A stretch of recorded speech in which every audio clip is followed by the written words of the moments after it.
侯府，我这是重生了。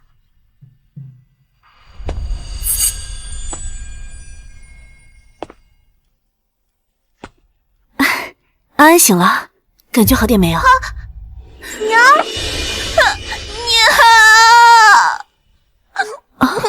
怎么了？是不是做噩梦了？不怕，有娘在呢。让娘摸摸看。好在不发烧了，你都烧了好几日，吓死娘亲了。这是我6岁发高烧的时候，我记得就是这几天，失踪1年的爹爹带着秦青青和秦家恒回来了。秦青青正着救过渣爹当上了姨娘，还把我和娘亲赶出侯府。怎么不说话？是饿了吗？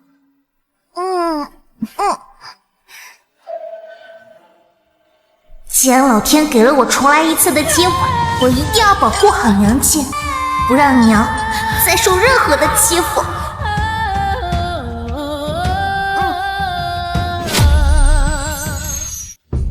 娘，儿媳给你炖的参汤，您多少吃一点儿。你拿下去吧，我没胃口。娘，就算大哥没有信儿，你也不能不吃饭呀，身子骨要紧。是啊，老夫人，为了身体，多少你还是吃点吧。祖母，安来啦！祖母好。这小家伙以前每次见到我都躲，今天怎么不一样呢？祖母，安安给你送好吃的来啦。安安，过来。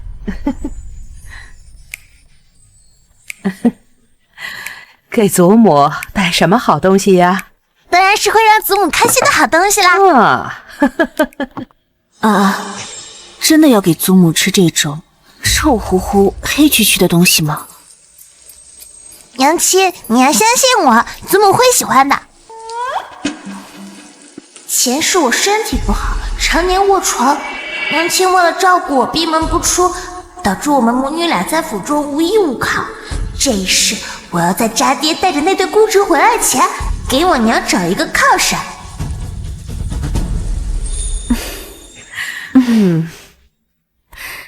娘，听说您身子不爽，吃不下东西，就给您做了点小吃尝尝。你有心了。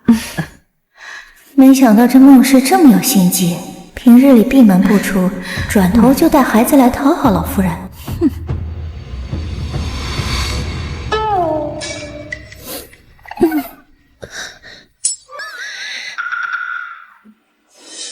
祖母，你快尝尝，这个可好吃了。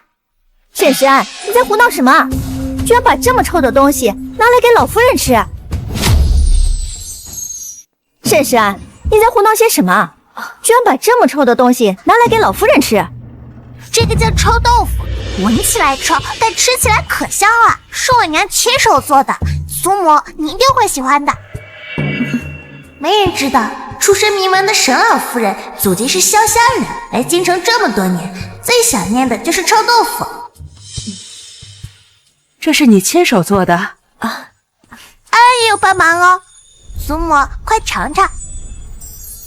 前世祖母虽然不喜欢我和娘亲，但是在渣爹休妻后，还是给了娘亲一些钱傍身。目前看来，她是做靠山的最好人选。大嫂，不是我说你，安年纪小不懂事就算了，你怎么也这么胡闹呀？居然把这种来路不明的东西给娘吃。这个不是来路不明的东西，是我娘亲手做的。祖母，你快尝尝，真的很好吃的。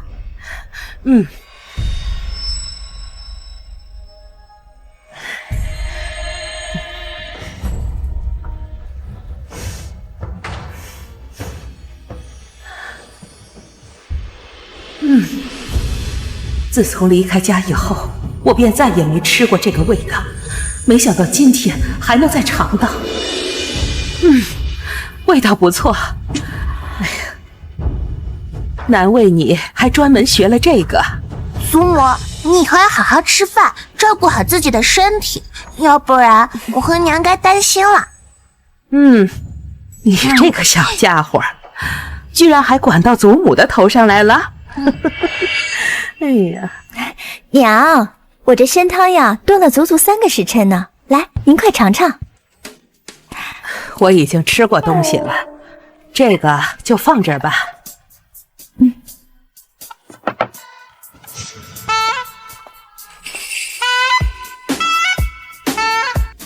大嫂，你今天怎么有空过来看娘了？前些日子安安生病，哭着闹着要找祖母，这些天她病刚好，催着赶着要见祖母。哎呀，安安，这么想祖母，那以后多来找祖母玩好不好啊？好。说来也真是奇怪了，安安爹爹失踪这么久也不见安安想爹爹，这才几日没见祖母，想的跟什么似的。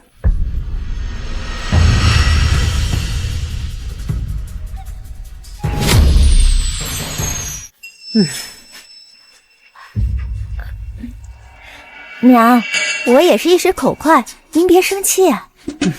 不会说话就别说，侯府不缺到处传话的。祖母，爹爹那么久没回来，是不是因为不喜欢安安，所以不想要安安了？是不是因为外面的小孩子比安安乖巧懂事，所以他去给别的小孩子当爹爹了？哎呀，不会的，不会的，你爹爹怎么会不喜欢你呢？他不可能做别人家孩子的爹。安安，别害怕啊！怎么不可能？上一世家爹不仅给秦家河当了爹，还让他做了侯府的世子。不过这一世，秦家河再想当世子，可没那么容易了。娘，我说话虽然不中听，可也是事实啊。您想一想，玉北失踪1年多了，生不见人，死不见尸的，也不知道具体情况怎么样了。兴许早就……哎，娘，我说这些话都是为了咱们侯府好呀。这玉北要是一直不回来，世子之位就一直空着嘛，那咱们侯府以后可怎么办呀？祖母，你别担心，爹爹很快就会回来的。真的吗？娘，你真听一个小孩子的胡言乱语啊！整个侯府上上下下花了多少人力物力，找玉北1年多了都没找到，他怎么可能突然就回来呢？安安没有胡说，安安昨晚就梦到爹爹回来了。梦到？哼，果然是小孩子，梦里的事儿怎么能当真呢？祖母，是真的，安安和爹爹父女连心，爹爹真的马上就要回来了。祖母，你要相信安安。好，安，祖母啊，相信你。娘，你怎么能听个小孩子的梦话呢？老夫人，老夫人，不好了！老夫人，不好了！哦不，是太好了！世子他回来了！啊！你说什么？你说什么？玉北回来了？是真的吗？是真的，人已经进侯府了。啊！你爹真的回来了！哎呀，你们果然父女连心，你是侯府的小福星啊！快走！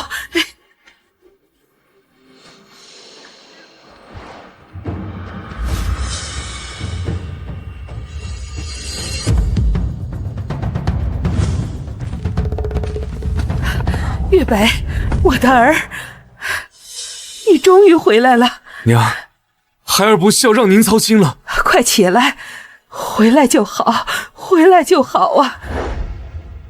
爹爹，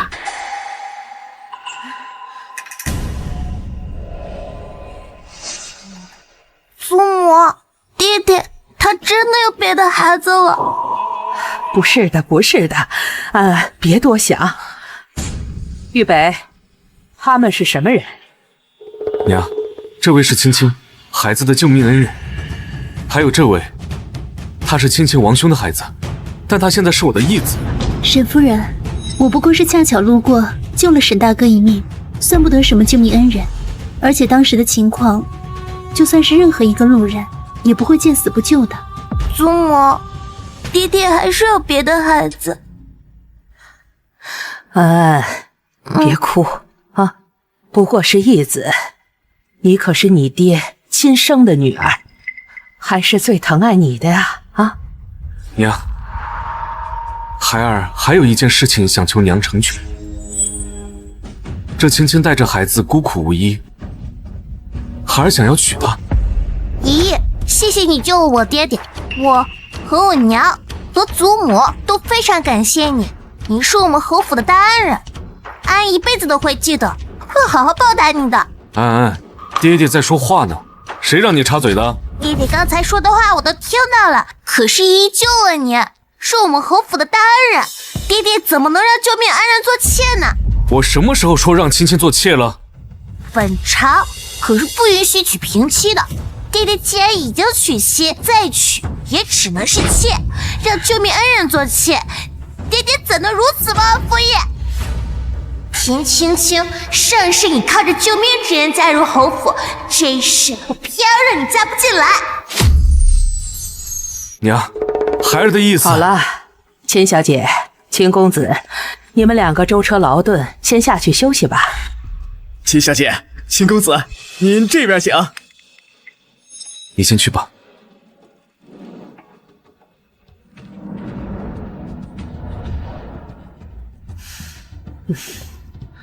玉北，你跟我过来。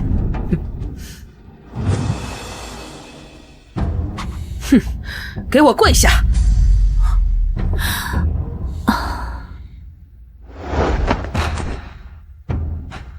你可知错？孩儿不知。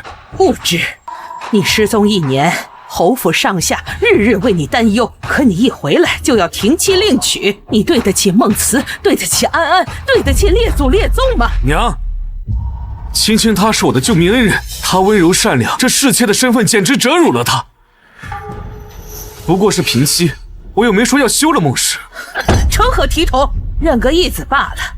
这平妻，你想都别想。钱嬷嬷在，请家法。今天我非要好好的教训教训这个忘恩负义、罔顾礼法的东西。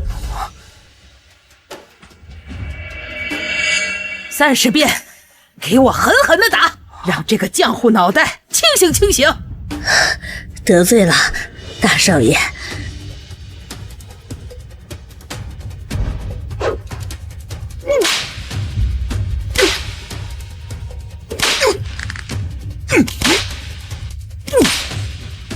娘，谁都不许替他求情。疼了，爹爹，疼就对了，这都是你该受的。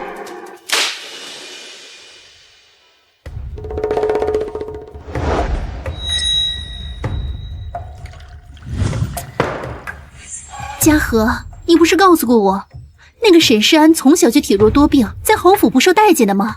现在好了，他今天说话怎能如此大胆，还阻挠了沈玉北娶我。书里说，沈母一开始就不喜欢孟慈，对沈世安更是如此。现在怎么完全不一样了？这个沈世安也完全不一样。姑母，你要沉得住气。说到底，这侯府当家还是老侯爷。待我拿下老侯爷，你这世子妃的身份不就手到擒来了？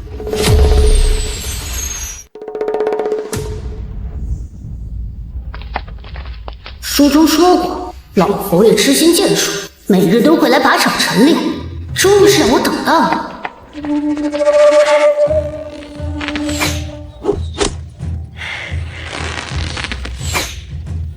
好剑法，哈哈哈哈！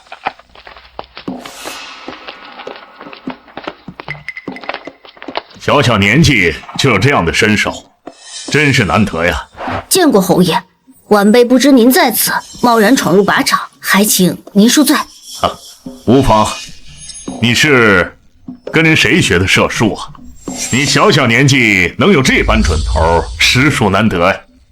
侯爷谬赞，我只是跟着我的祖父学过一些。哦，祖父去世后，偶尔会自己练练，上世我一直以为田家天母子讨好的是老夫人，没想到他们真正的目标是老侯爷。哦，原来是这样，你倒是个好苗子，你再给我射上几箭，让我看一下你真实的水平。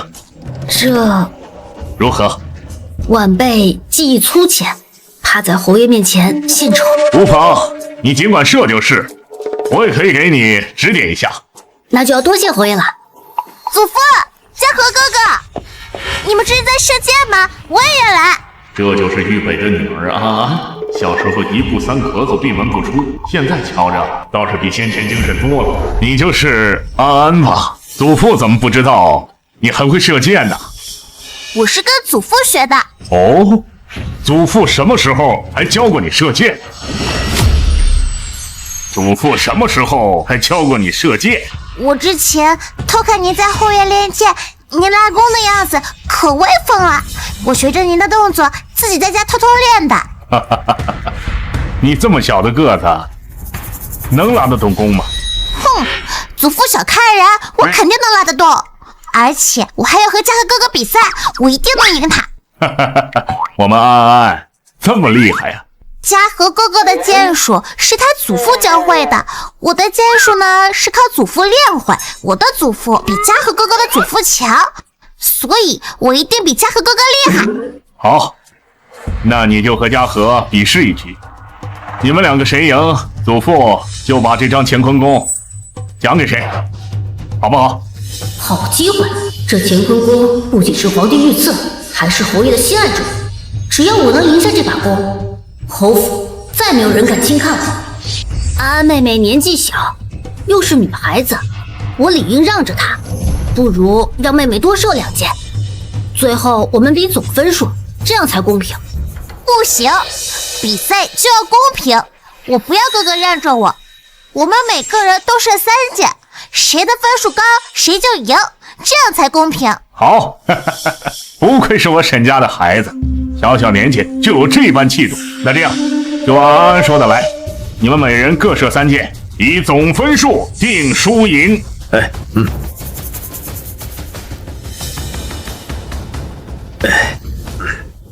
射箭比试，各射3箭，以总分数定胜负。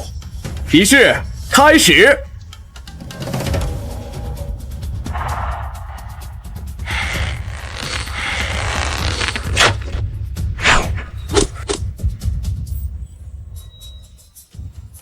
秦公子，8环。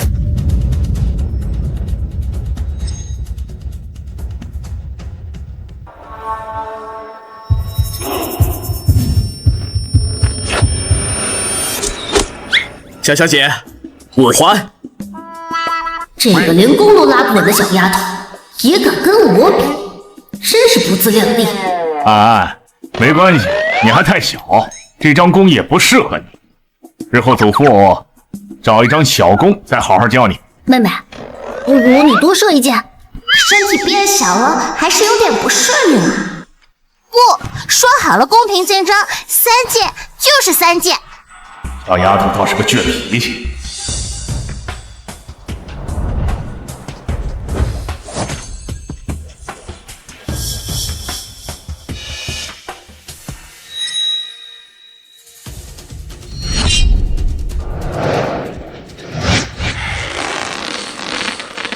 等等，姿势竟和我有几分相似，而且调整的更适合她的身高。这孩子只是看我射箭，就有这样成效。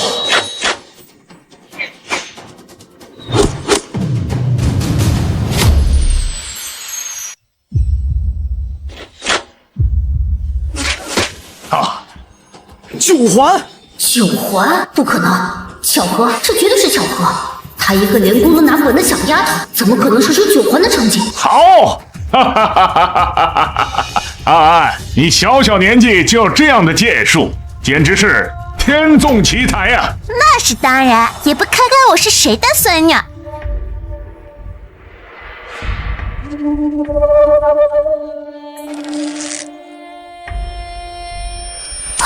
秦公子，6环。定力不足，心态不稳，到底还是个孩子。哼，一个小丫头能有多厉害？刚才那个酒环一定是碰巧。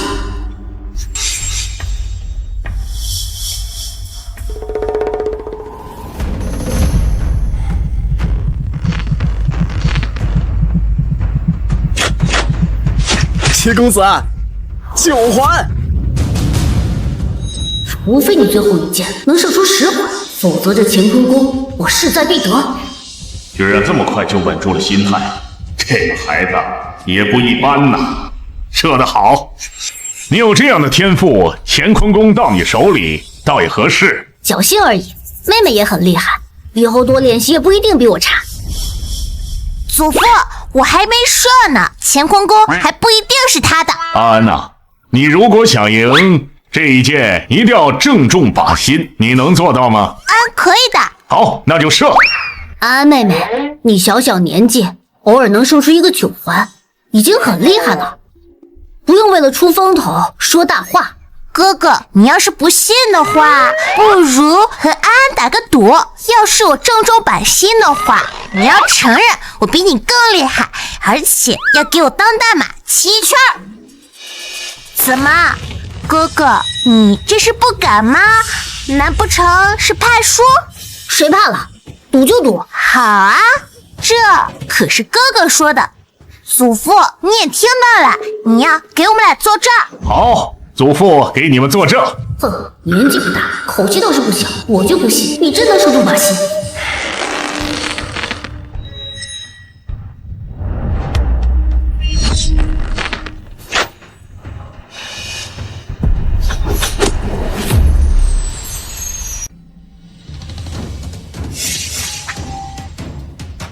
10环，正中靶心啊！好，射得好。哎，乖孙女，你射得太棒了！我们安安真是个练武奇才，我们沈家后继有人了。这小丫头居然真的射中靶心，怎么可能？她明明之前连弓都拉不稳。恭喜妹妹，妹妹小小年纪就有这样的能力，当真是奇才。祖父，乾坤宫是安安的了。那当然了，除了我家安安，谁还配得起这乾坤宫啊？哎，哥哥，安安可是正中靶心，哥哥输了，输的人要怎么样？当大马。愿赌服输，哥哥你可不能赖账。当然不会，我就知道哥哥不会是言而无信的人。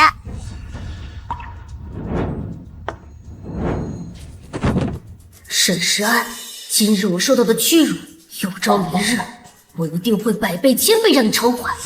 哥哥，你是在做什么呀？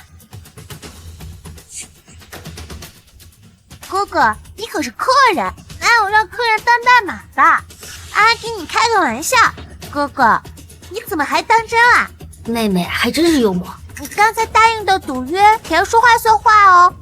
虽然不用当大马，但是你得承认我比你厉害。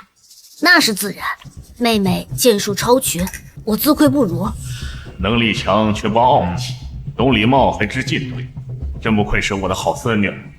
安安年纪还小，童言无忌。雅禾啊，你不要和她一般见识。祖父，安安赢了比赛，可不可以去带安安骑真正的大马？当然，祖父这就去带你骑真正的大马。走。本想借这个机会让老佛爷对我刮目相看，没想到被这个小丫头抢了风头，还让我丢尽脸面。沈石安，这个账我记住了，总有一天我会让你加倍偿还。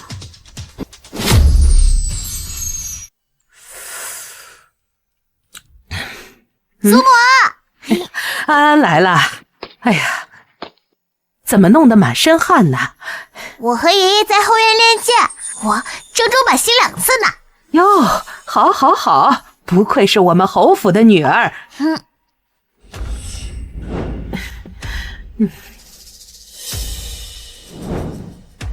母亲，孩儿给母亲请安。免礼了。沈老夫人，这段时间承蒙侯府对我和嘉禾的照顾，我专门为您做了一些臭豆腐，不是什么值钱的东西，但还是希望您尝尝。你有心了。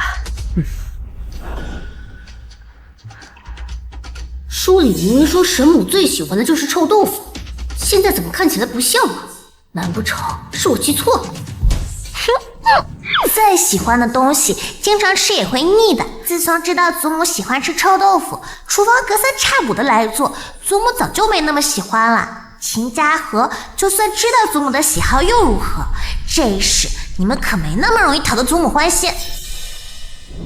母亲，孩儿听说您收到了长公主品茗宴的拜帖。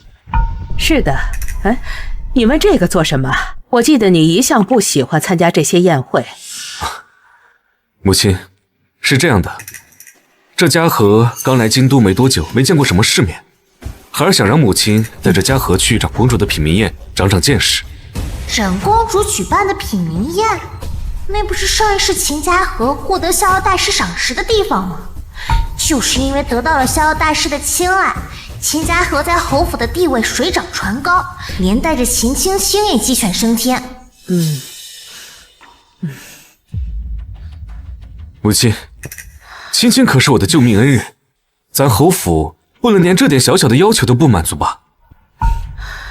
既然你们都这么说了，不行，这一次我绝不能让秦家和去品茗宴。祖母，怎么了？品茗宴是什么？嘉禾哥哥为什么想去长见识？是救命恩人的话，是不是什么要求都要满足？那嘉禾哥哥为什么不要金子，可以买好多好吃的好玩的？这么说倒是提醒我了。秦家和去长公主品茗宴，分明是有所图谋。他要是在宴会上惹出什么事儿来，长公主怪罪下来，可不是侯府承受得起的。秦小姐，你是我们侯府的救命恩人，按理说呢，你提的要求我们都应该同意。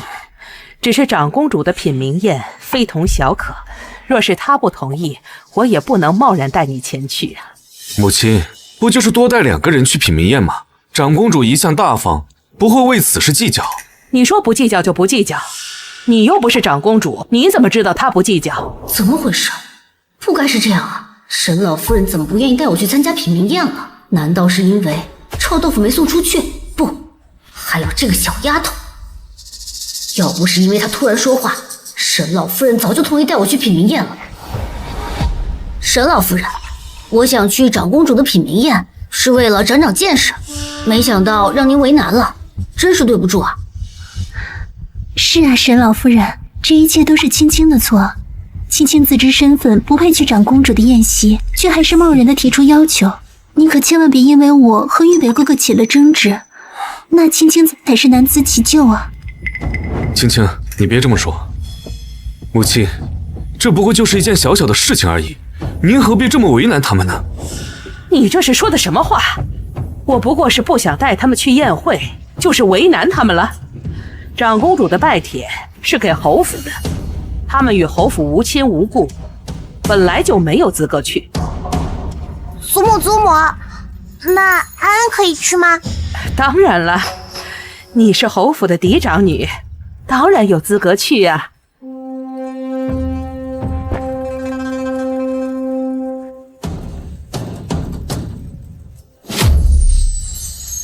娘真是越老越不知事了，一点小事都要推3阻4的。沈大哥，别生气了，这些都是青青的错，你千万不要因为我和老夫人生了嫌隙。爹爹，都是我的错，是我想去长公主的品茗宴长见识，所以姑母才提出这个要求，你别怪姑母。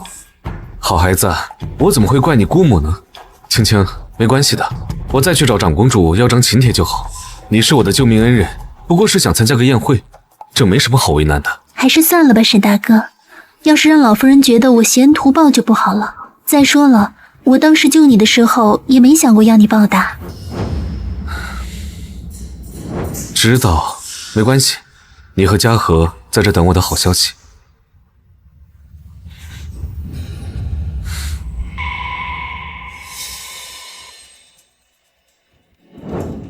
嘉禾，你说那个什么长公主的品茗宴，真有那么重要吗？值得我们花这么大的劲儿？当然重要，姑母，我得到消息，逍遥大师在这场宴会上收徒。是那个3朝帝师的逍遥大师吗？没错，只要我得了逍遥大师的青睐，到时候整个侯府只有捧着我的份儿。沈世子，你也来了，想必这位便是你的义子了。果然是龙章凤姿。那是当然，这孩子从小听话聪明，讨人喜欢，不像我那个被宠坏的女儿。爹爹过誉了，我拿我妹妹好。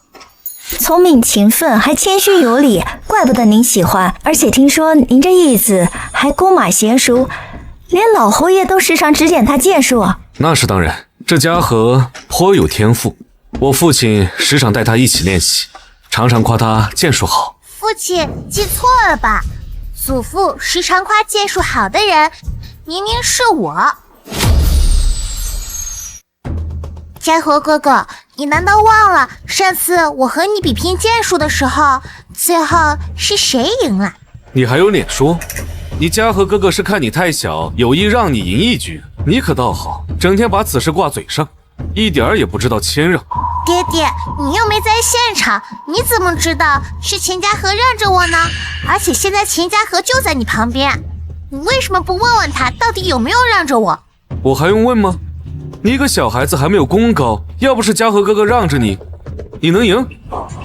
钱嘉禾，你说我是不是堂堂正正赢你的？妹妹，你别生气，这次比赛是你赢了，你的剑术的确比我好。爹爹，你都听到了吧？钱嘉禾都说了。你以为我听不出来吗？这都是你逼他说的。你嘉禾哥哥要是不顺着你说，以你这嚣张跋扈的样子，你还不闹翻了天了？这渣爹心简直偏得没边儿了。祖母，爹爹他不信我。没有，爹爹不会不信你的。玉北，这事儿我听你父亲说过，安安虽然年纪小，但是在剑术上确实是比秦家和好得多。因为安安在剑术上天资一流，你父亲还把御赐的乾坤弓送给他了。你怎么连你自己亲生女儿的话都不信了？娘，不是我不信他，只是这孩子从小口出狂言。不对呀，书里明明说这个沈世安胆小懦弱，寡言少语，现在怎么这么机灵了？贵客们好，奴婢是长公主的贴身嬷嬷，遵照长公主的吩咐，给在座的各位送上一份机缘。变机灵了又怎样？只要我成为逍遥大师的徒弟，照样把你踩在脚下。各位贵客稍安勿躁，请落座休息片刻。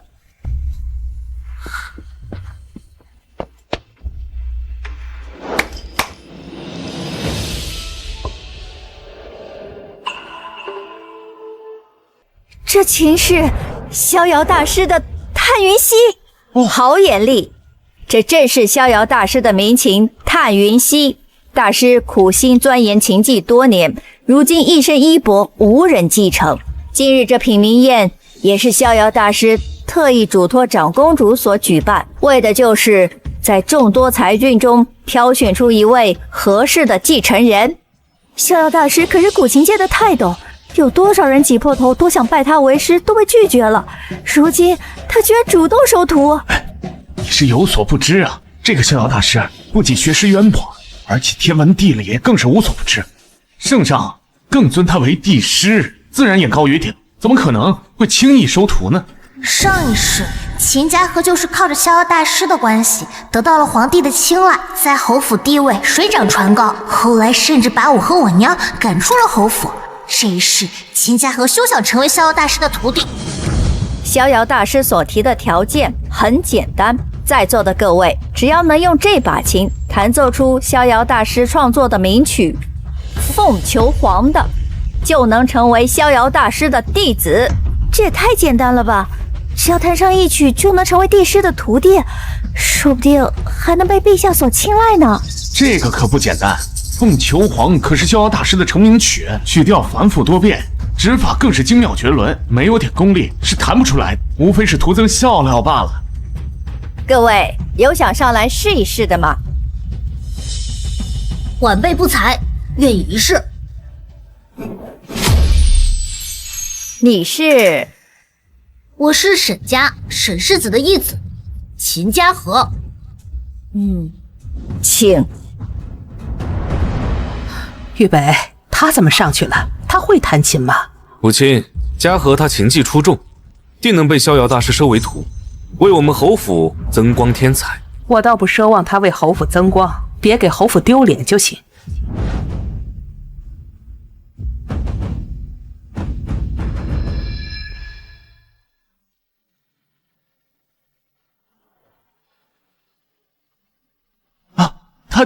他真的弹出凤求凰来了。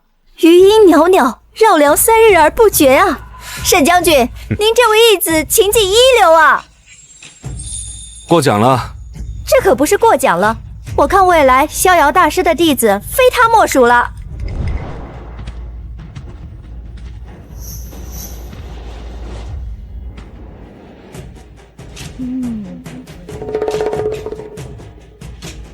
弹得不错，有天分，怪不得敢上台呀。你说为侯府争光，倒说的没错。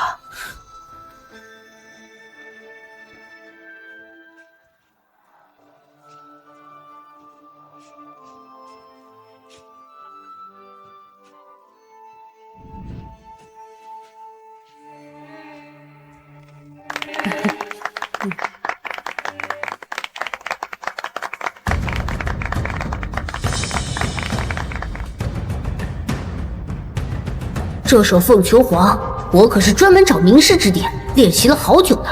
逍遥大师弟子的位置，我势在必得。这孩子弹的韵味不足，可这指法尚可呀。倒是难得从你嘴里听到一句夸赞。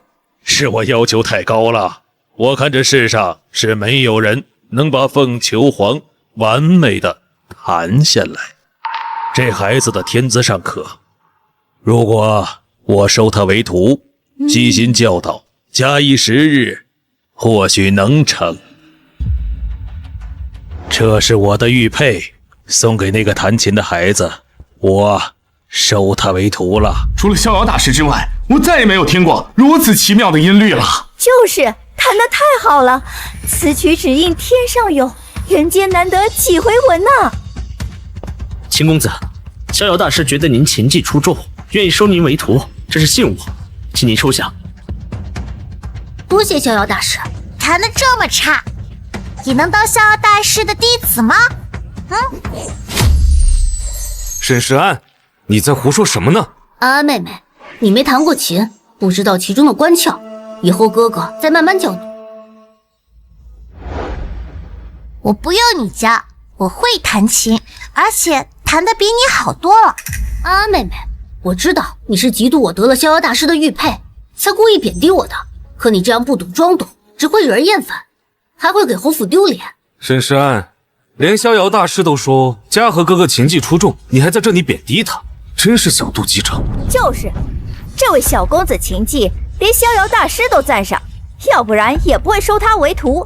小姑娘，你口出狂言，莫不是觉得逍遥大师说错了？小孩子不懂事儿，干嘛这么计较呢？你根本不懂琴，不要再说了。祖母，可他弹的是不行啊。凤求凰这首曲子，如果真弹得好的话，是可以吸引百鸟来巢的。可是他弹的死气沉沉，一只鸟都没有吸引到，难道就不能证明他弹的不行吗？什么百鸟来巢？这只是传说而已，根本就不是真的。小姑娘，看来是神话故事听多了，怎么可能弹琴会引来百鸟来巢呢？就是小孩子嘛，还什么都不懂呢，连传说和现实都分不清，闹了笑话，快坐下吧。哎呀，好了，安安，别闹了，快坐下。可是祖母，我没有闹啊！祖母，你要是不信的话，安安可以去弹。安安弹凤求凰的话，是可以吸引百鸟来巢的。这丫头倒是有趣大胆，竟然说自己能够引来百鸟来巢。好玩，太好玩了！老夫很久没见过这种有趣的人了。沈石安，你也不看看，这是你胡说八道的地方吗？我没有胡说。爹爹，您若是不信的话，我上去弹一曲，不就知道了吗？哼，不许弹！什么迎来百鸟来巢？你是嫌丢侯府的脸还没丢够是吗？让他弹。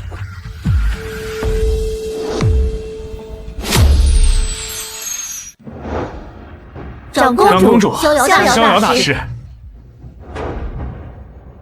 大师，我这女儿不服管教，喜欢胡说八道，还请大师别放在心上。她根本就不会弹琴。我会弹琴，爹爹好久都没回家了，什么都不知道。你胡说什么？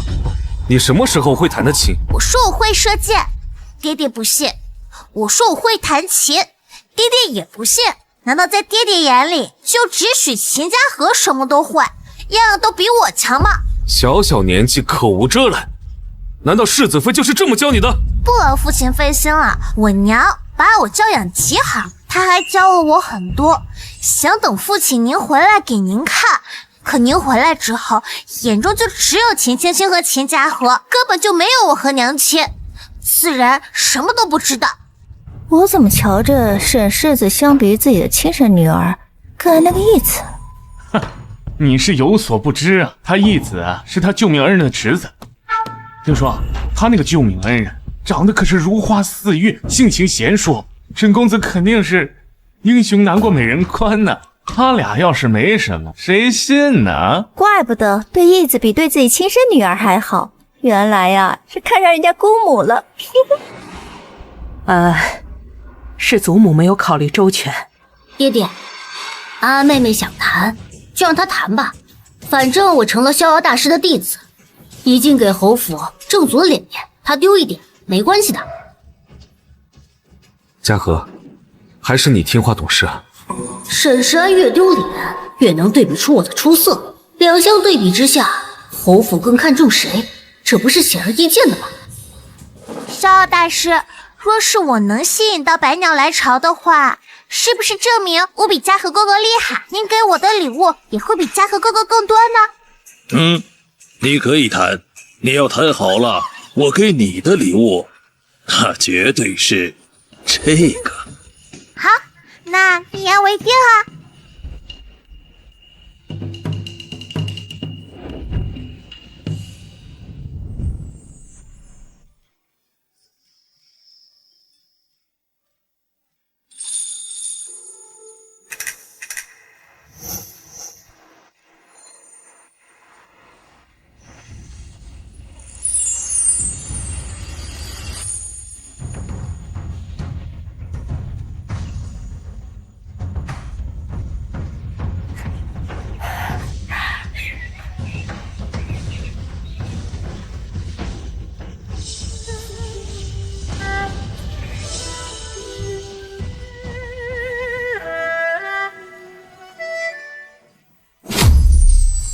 快看天上，真的是百鸟来巢啊！如此神迹，这传说竟然是真的！这怎么可能？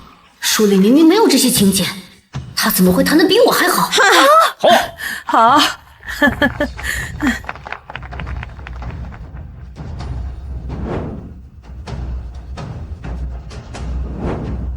好，弹得好！小小年纪能把心境和琴音合二为一，后生可畏呀！安安的琴技着实让我惊喜，老姐姐，你当真是给了我一个大惊喜。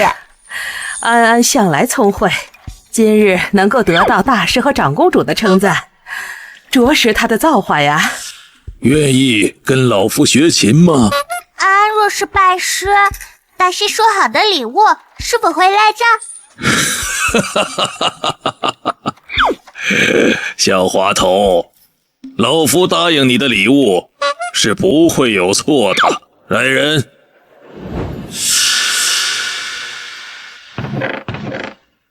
你看，这是老夫云游四海弄来的新奇玩意儿，今天全都赠给你。这可是西域的红玛瑙，南海的珍珠，东海的珊瑚，这个个都价值连城啊！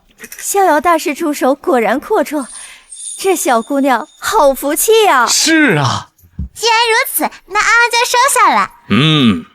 师傅在上，请受徒儿一拜。倒是个小财迷呀、大师，先前不是说要收嘉禾为徒吗？嘉禾弹的跟普通人相比，的确不错。这位小友弹的百鸟来巢，假以时日，定能窥见大道。恭喜妹妹能得到逍遥大师的青睐，日后定是前程似锦。又是你，凭什么所有的好事都让你占尽？我绝不会善罢甘休。哥哥，安相信，只要用心，哥哥往后会弹出更好的曲子。这是我的信物，你拿着。以后你到青云道观，无人会拦你。多谢师傅，徒儿明白了。娘亲，你看，这是逍遥大师给我的玉佩。我们安安真厉害，但是娘亲教的好，安安才能这么厉害。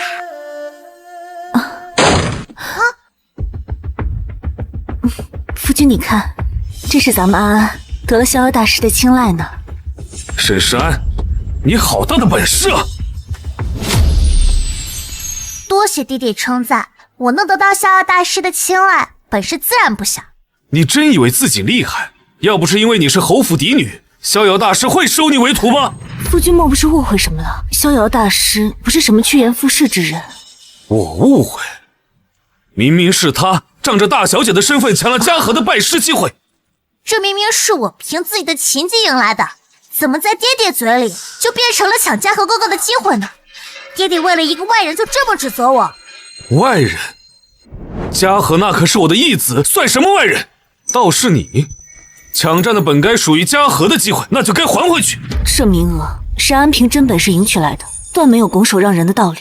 娘亲说的对，这是我凭自己的本事赢来的，是嘉禾哥哥技不如人，现在又让爹爹拿着救命之恩的由头来压我，我是不会把这个机会让给他的。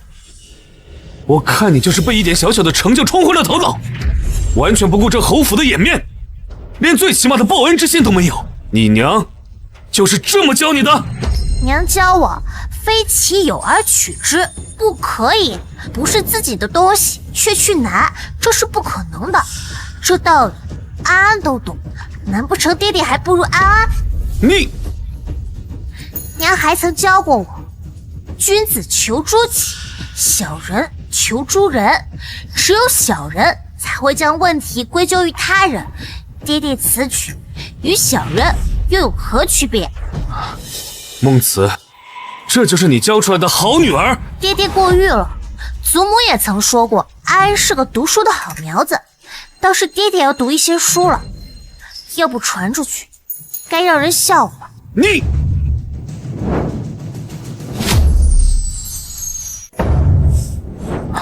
安安还小，说话直接，但他也是凭真本事赢取来的。你若要打，便打我好了。你简直是冥顽不灵！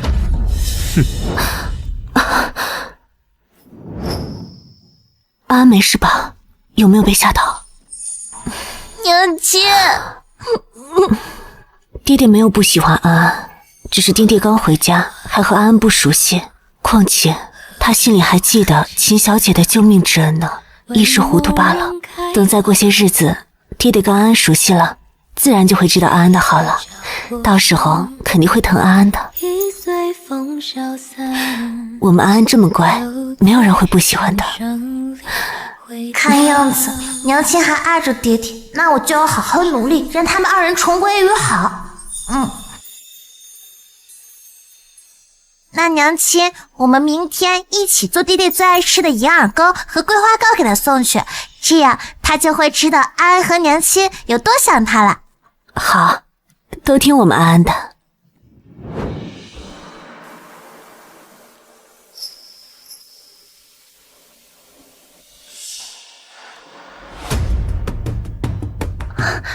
孟夫人，安安小姐，你们来做什么？我和安安特地为你做了你喜欢吃的桂花糕和银耳羹，你尝尝。爹爹，你整日处理公务，肯定累了。我和娘亲虽然不能替您分忧，但也想尽尽心意。沈大哥一向不爱吃这些甜腻的糕点。青青说的对，把这些东西拿走。这些是安安特意做的。爹爹，您先尝尝这杯茶，是我娘特意挑选的雨霞龙酒，温着喝正好。这味道倒是有些熟悉。说了我没心思喝。玉北，快擦擦。沈大哥，你没事吧？我来给你擦擦吧。有我娘在，不会有事。亲娘，你还是不要添乱了。这味道和爹爹身上的一模一样。说了不用。这手帕，这是秦芊芊的手帕。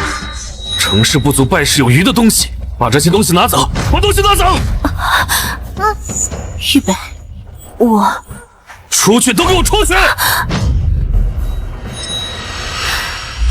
安安，你别往心里去，爹爹定是公务太忙，心烦意乱。娘亲，我知道，渣爹身上的熏香分明和秦芊芊身上的味道一样，渣爹恐怕很早就和秦芊芊搅和在一起了，这渣爹不能要了，我得让娘亲早日醒悟过来。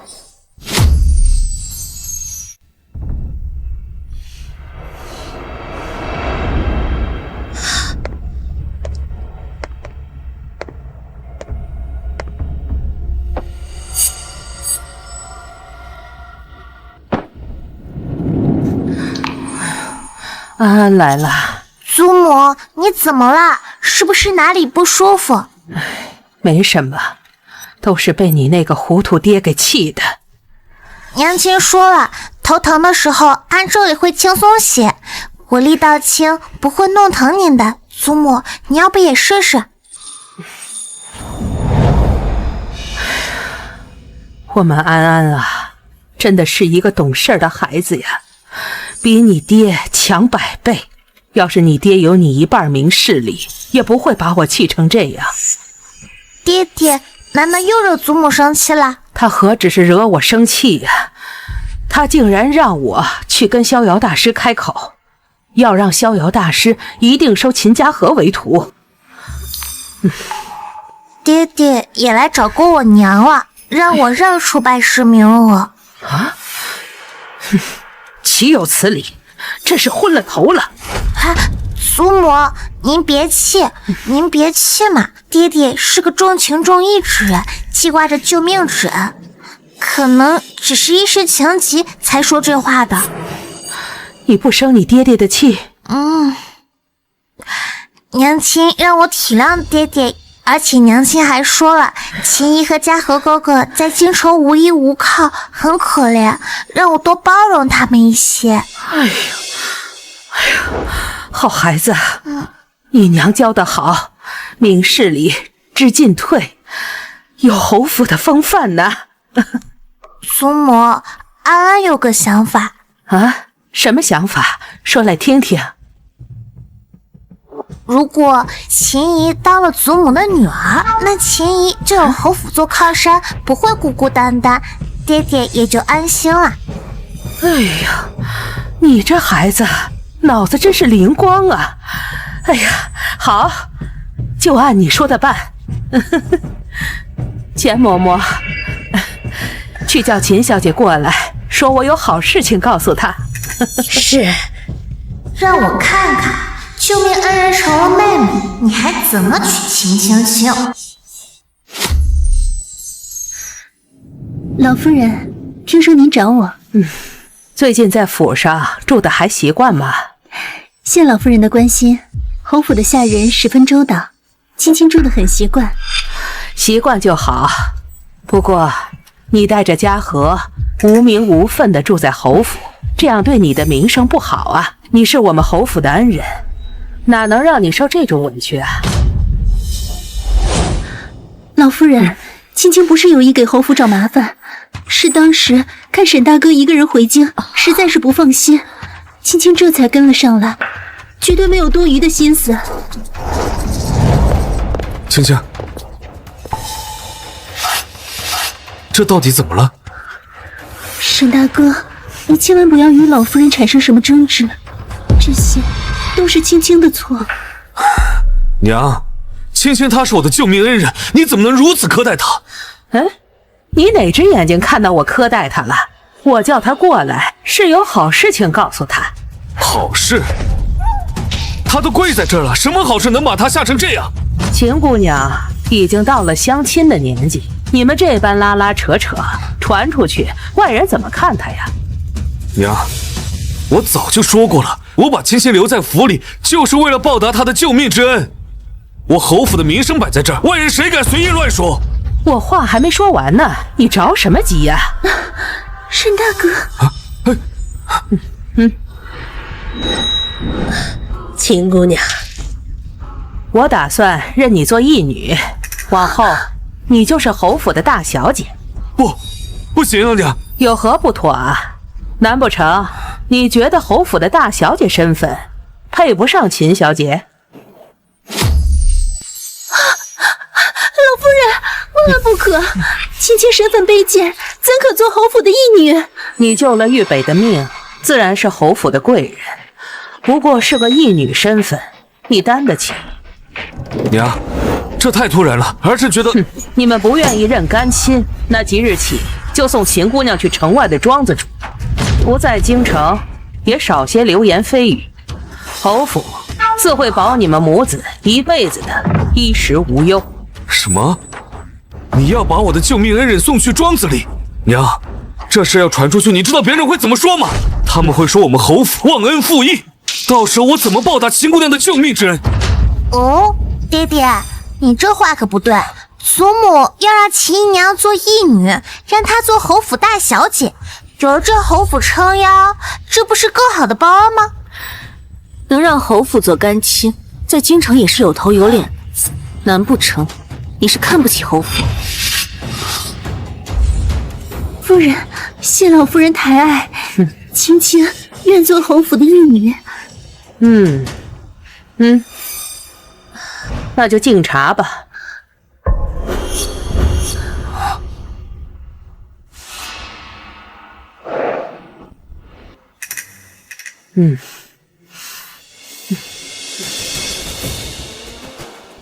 娘，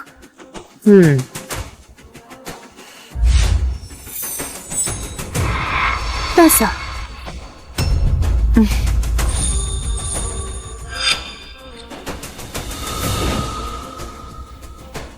以后有侯府给你撑腰，定不会让人欺负了你。嫂子日后给你找一门好亲事，风风光光的嫁出去。兄长，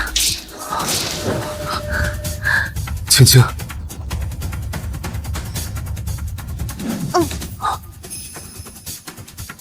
爹爹，小姨应该是太累了，不舒服，自然有下人送她回院子。您现在上前传出去，该让别人说小姨不懂规矩了。您作为兄长，还是应该避嫌好呀。安安说的在理，玉北，你得多加注意。时间不早了，都散了吧。青青，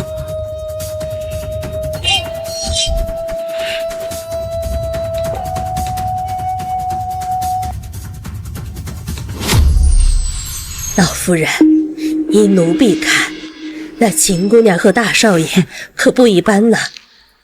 刚才护着她的样子，着实让人扎眼。我岂会不知？就算安安不提认亲的事情，我也早有打算。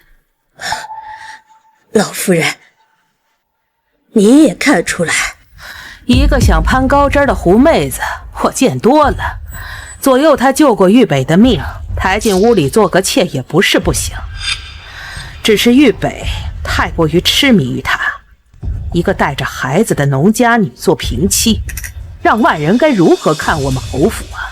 那老夫人，你认她为义女，为了是让她做义女，既堵了外人的嘴，也断了她嫁进侯府的念想。接下来只需尽快给她寻一门合适的亲事，风风光光的嫁出去，把这祸害送走。这样一来，既保全了侯府的名声，也没伤到我和玉北的母子情分。哎呀，还是老夫人想得周到啊！这样一来，什么麻烦都解决了。但愿玉北能够早点明白，别再被那个女人迷了心智。大少爷一贯都是懂事的孩子，他一定能明白您的良苦用心的。找人把侯府在为义女秦青青寻亲这件事情传出去，就说我极为的重视，出嫁时按侯府大小姐规格办，嫁妆足足有30担。老夫人您放心，我这就去办。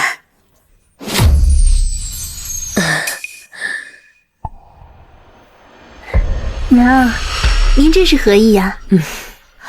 你如今可是我侯府的义女，身份不同往日，这夫家自然要好好的挑选。祖母，小姨是要成亲了吗？你小姨的年纪也不小了，是该成亲了。大小姐，这个是刘主事家的庶子柳明，这个是陆师傅家的嫡子陆明，还有这些都是京中士林公子的庚帖，你好好挑一个心满意足的吧。祖母效率真高，这么快就找来了这么多庚帖，看来铁了心要给钱姐姐找个好归宿，断了渣爹的念想。娘，您就这么着急给我相亲呢？莫不是青青哪里做的不好，惹您不高兴了？你也到了该成家的年纪，我这做娘的当然要操心为你寻一门好亲事了。你只管好好的挑选，有侯府在，定不会亏待你。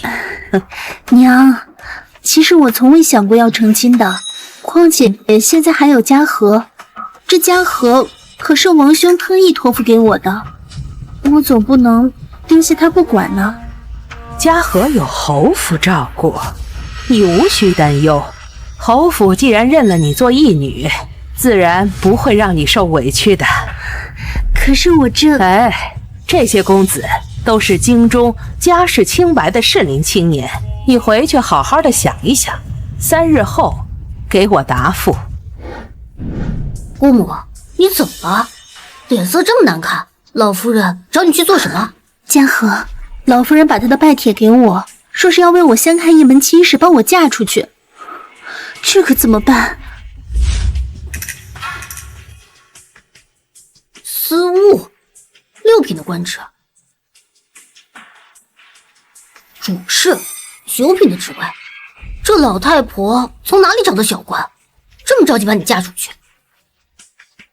嘉禾，你可一定要帮我想想办法，我才不要嫁给这些小官，这些人哪能配得上我？你可是未来侯府的世子妃，这些无名小卒当然配不上。可是你忘了，我现在是玉北的义妹，我能怎么办？怕什么？不过是干亲，只要加把劲，先把生米煮成熟饭，剩下的不就好办了？这怎么行？那玉北他可是……这是我寻来的熏香，无色无味，熏在衣服上，没人能发现。到时候是衣裳。只要事情成了，老夫人就算不愿意，也只能将您嫁进侯府。那要是我们被发现该怎么办？不入虎穴焉得虎子？难道你舍得这侯府的荣华富贵，甘愿嫁给一个小官？那我们先前的努力可都白费了。不行，3日后府里不是要举办赏花宴吗？到时候人多眼杂，这是最好的机会。姑母，你可要想好了，错过这一次，往后……好，就按你说的去办，我一定要嫁给玉北，这世子妃的位置也只能是我的。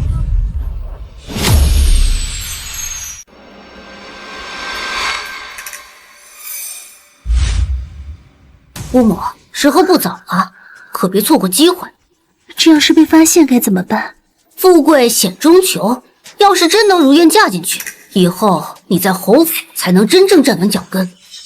只有秦青青嫁进侯府，一切才能回归正轨，我才能凭借这份关系向上走，把之前失去的机缘统统找回来。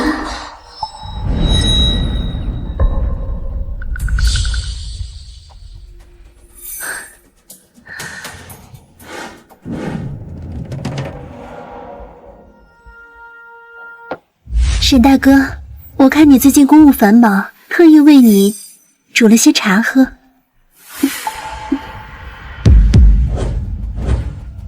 不必了，往后这些小事就让下人处理就好了。沈郎，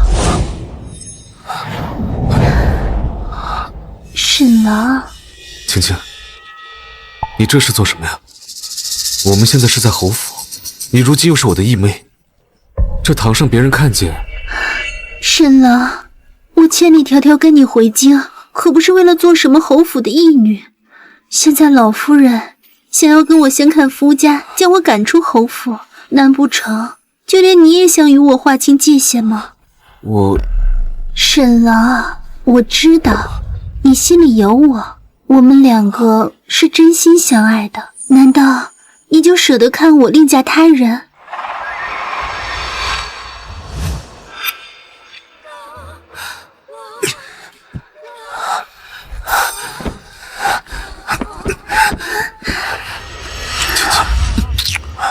你好香。只要事情成了，我就能成为世子妃。沈郎，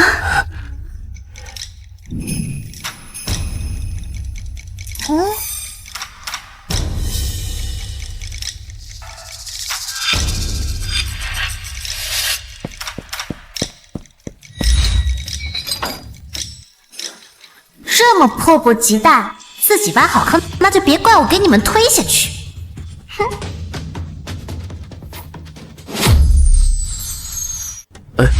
小姐，将爹爹的琴给本小姐取了，要快，本小姐还要给朱木弹曲呢。是。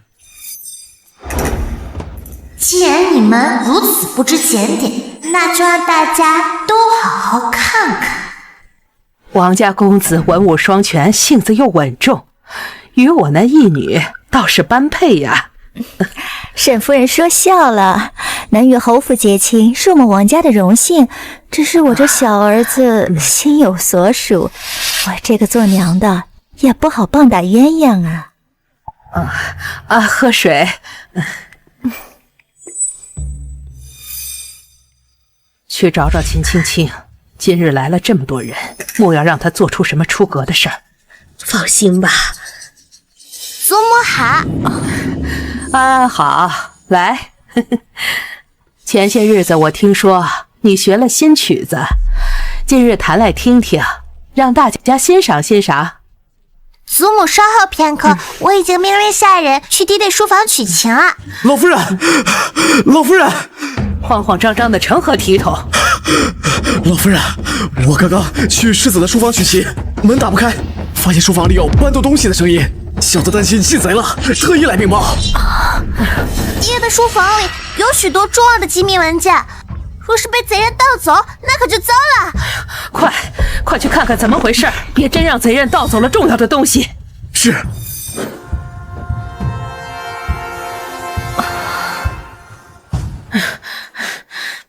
我在门外一直守着，没人出来。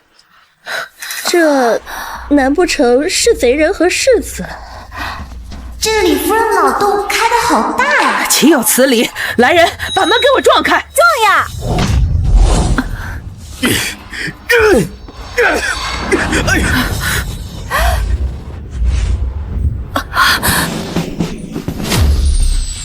这光天化日之下，世子竟然……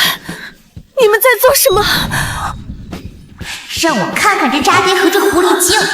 这次我娘可是亲眼看见了，定不能再原谅渣爹。大哥，你怎么能做出这等荒唐之事？你可是侯府的世子啊！你糊涂啊！她可是你的义妹，你怎么能做出如此糊涂之事呢？娘，这事不能怪青青，我一直心悦亲亲，这都是我逼她的。这不是他的错。娘，事已至此，我不能让青青受委屈，我要娶她，求娘允许。成全你？你做出这种事儿，还有脸求成全？你们二人两情相悦，那我呢？我算什么？你我之间不过媒妁之言，毫无感情。青青才是我的此生挚爱，如今我心意已决，非青青不娶。夫人，娘！哎呀，夫人，你怎么了？夫人，娘！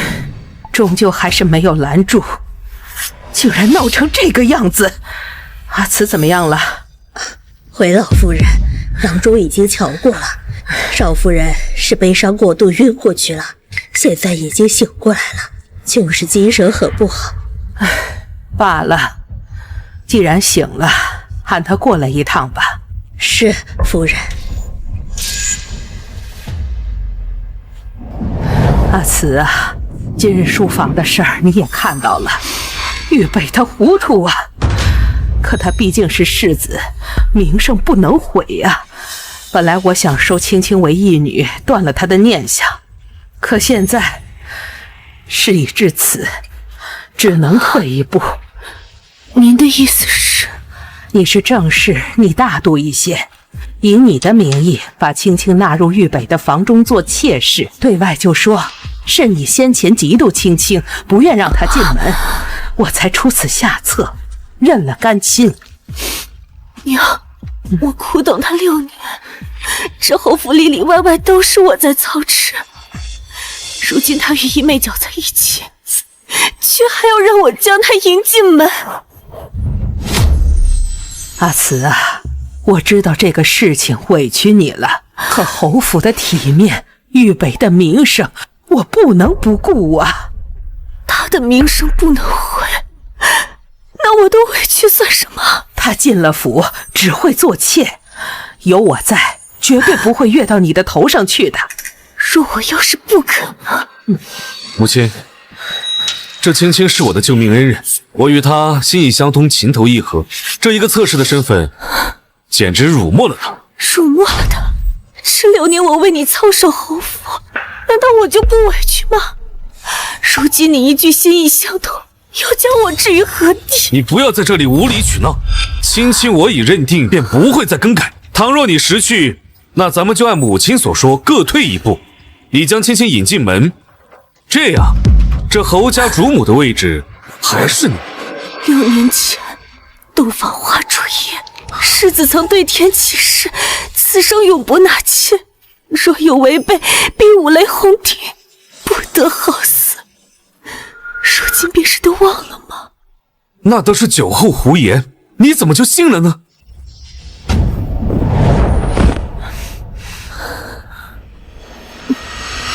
既然誓言不作数，那便请娘做主，给妾身一封和离书。孟慈，你别以为你这样就能威胁到我，告诉你，想和离，门儿都没有。和离？孟慈，你可知道和离一事会对侯府、对玉北造成多大的影响吗？请娘做主。如果你执意不肯，那我便只能以七出善妒之名，替玉北做主，休了你。七出，我苦守侯府6年，到最后却换来的是善妒的罪名。我也是为你好，休书一出，你一个弃妇如何在京城立足啊？安安又该怎么办？不如顺着台阶下，还能保证正室的位置啊。我明白了，我会好好准备，将青姑娘亲自送入玉北的房里。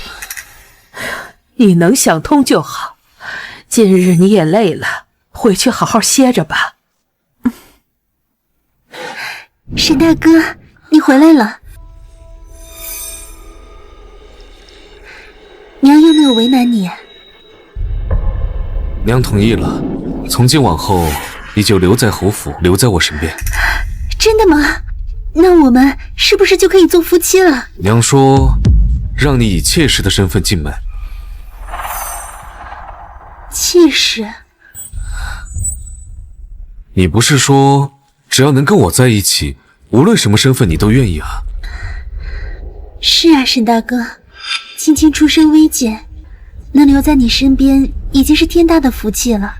只是青青不知道这样会不会打搅了你和世子妃之间的感情，让你为难。别担心，只要有我在这儿，整个侯府都不会有人敢欺负你。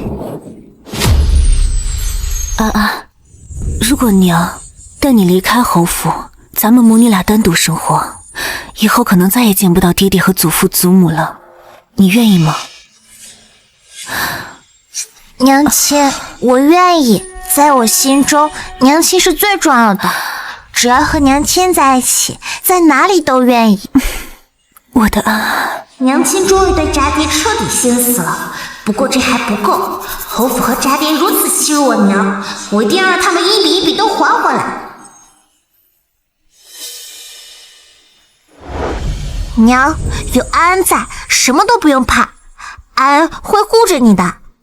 娘，你是不是想和爹爹和离？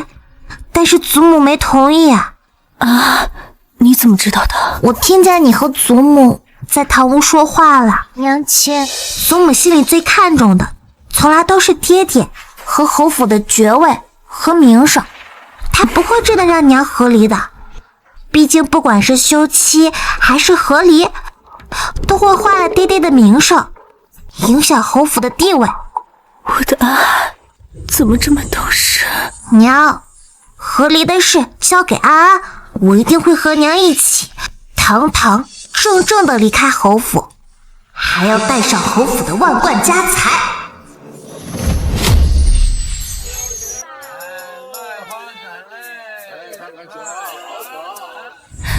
安安，我们穿成这样是要做什么？娘亲别急，就按我们商量好的来。上一世秦青青就是在这条街上救下中箭的摄政王，摄政王为了报恩，明里暗里替秦家河在城中铺路。这一世有我在，当然是要截胡啦。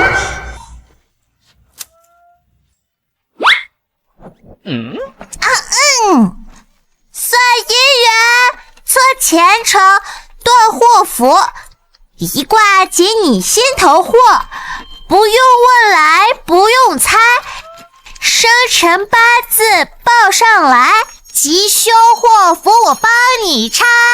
哎，您说的是真的吗？给我算一卦。本大师今日只算有缘人，明日请早吧。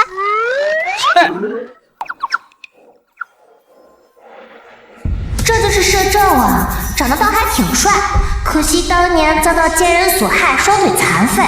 上辈子三皇子谋权篡位，第一个杀的就是他，真可惜呀。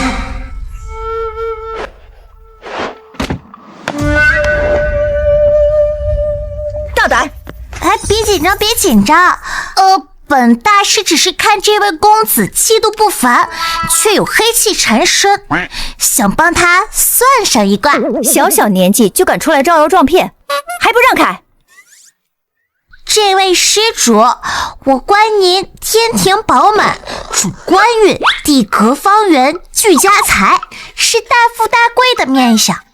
倘若一直让这黑气缠身，怕是要影响寿命。那你说说，我这黑气从何而来？你这黑气从印堂向外萦绕全身，可不是寻常晦气，是血光之灾的征兆啊！是血光之灾的征兆啊！我们主子从不信这些，小丫头，再敢胡言乱语，当心你的舌头。你今日是要去城北珍珠巷，出门前马车坏了，才换作步行。说的倒是不错，还能算出什么？我还能算出，这巷子就是您血光之灾的祸根。倘若您现在去了，会有万箭穿心的风险。你小小年纪竟敢如此诅咒我们家主子！哎，你说去了会被万箭穿心，要是我不去，那你不是算得不准吗？说了危险，危险，危险，偏要去，你是命硬吗？非也，非也，这世间之事本就充满变数，我算出您会有此灾祸，您若不去，那这灾祸自然就避过去了，并非我算的不准，而是我这一卦救了您啊！有点意思，小小年纪便如此能言善辩。你说本王去了会有万箭穿心之劫，那本王偏要去看一看，到底是你算得准，还是本王的命够硬？这摄政王怎么这么轴呢？不行，不能眼睁睁看着他去送死。罢了，今日我与你有缘，将这八卦镜配在左胸口，关键时刻能保你性命。有点意思。墨云，将这个小骗子送去衙门关2天。是。我可不是小骗子，信不信由你。墨云，办事要紧。是。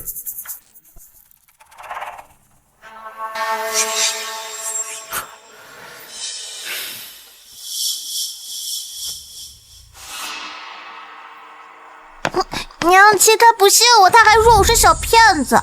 你可不就是小骗子吗？无凭无据的，人家凭什么相信你啊？要是能救了他，他就欠我们一份人情。他可是摄政王，往后咱们要离开侯府，也多了一份助力嘛。若是为了人情去救人，岂不是违背了救人的初衷？安安还小，小孩子操心太多，会变成小老太婆。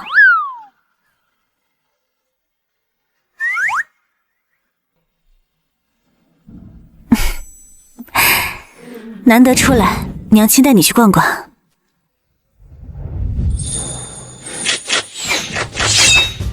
走。王爷小心！王爷，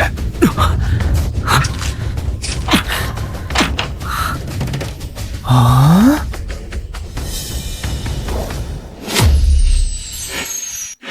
哇，这小道士真的神了！我也要找他算一卦，看看我啥时候能成亲。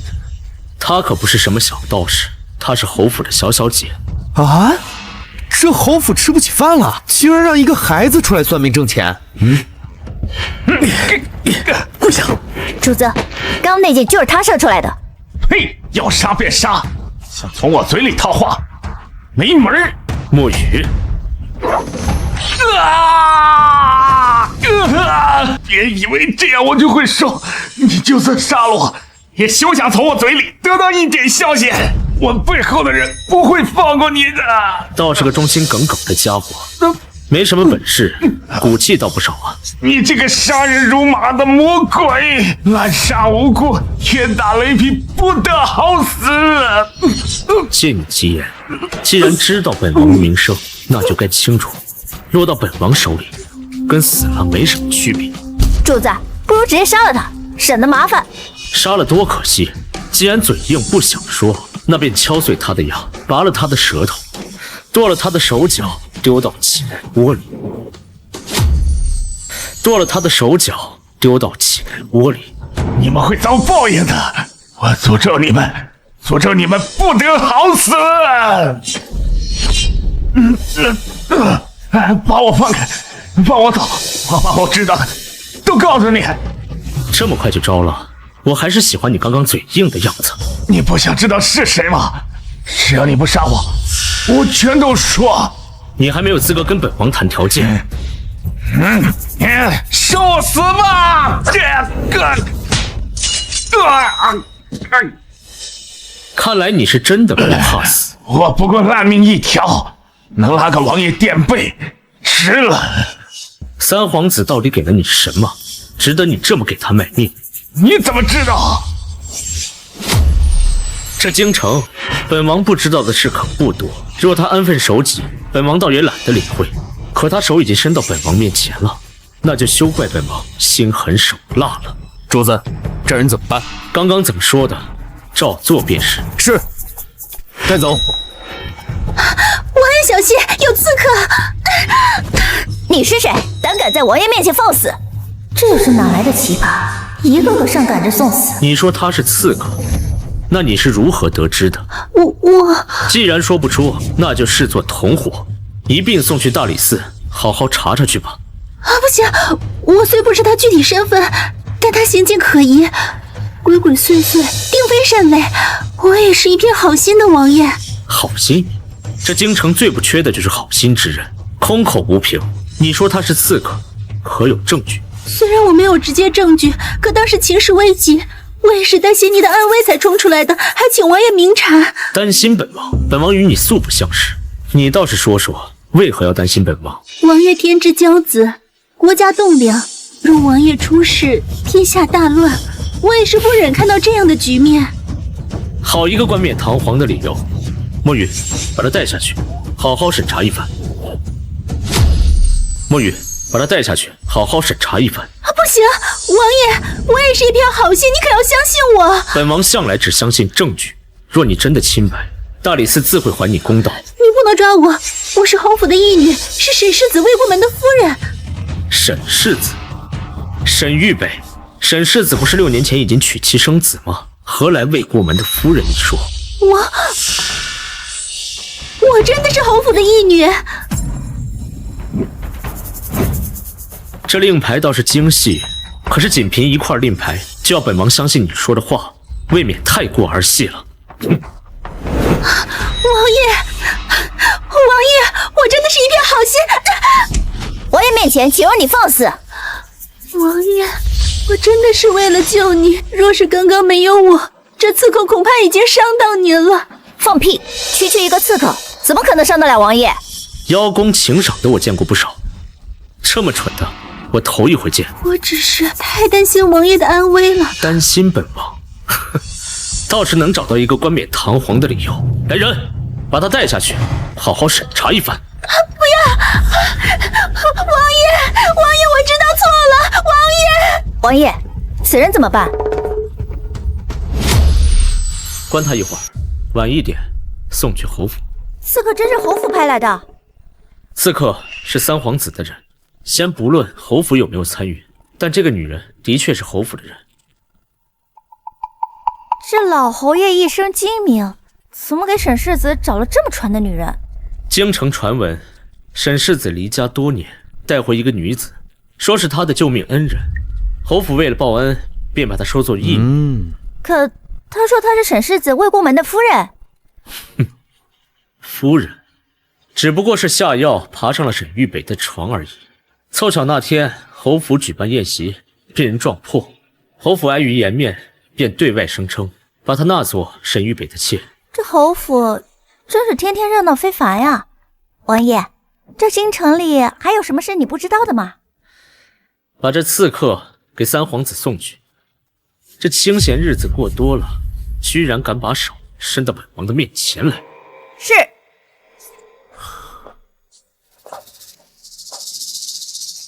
去找找那小道士。这可是王爷的贴身玉佩，王爷从来不离身的。信号弹一并送去。是。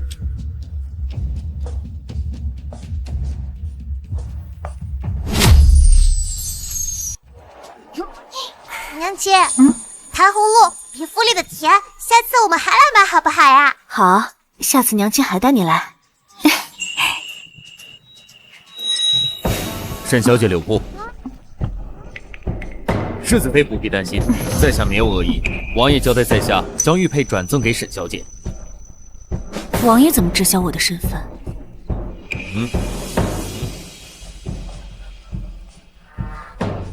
在京城还没有王爷不知道的事情。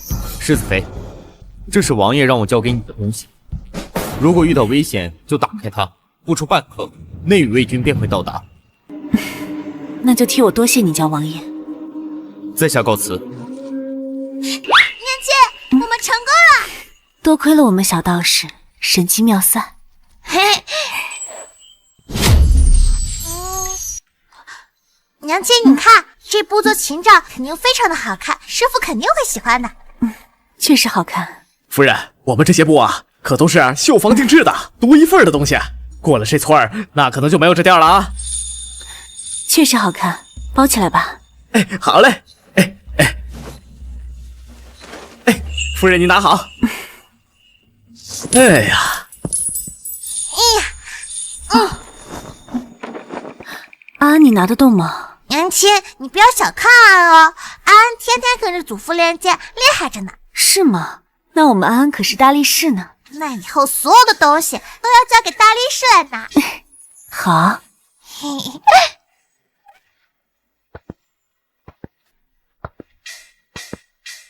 小姑娘，来看看有什么喜欢的。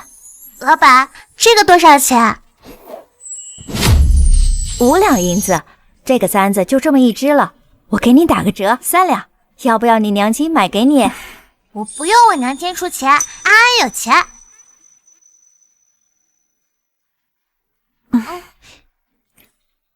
这个簪子我要了。好嘞。安安，这个簪子你戴会不会太大了？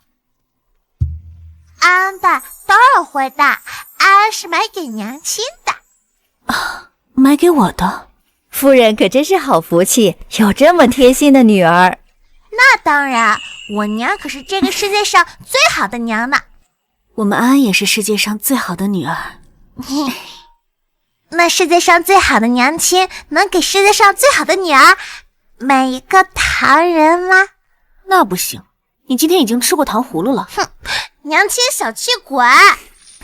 那小气鬼娘亲下次出来带你买糖人好不好？娘亲你最好啦。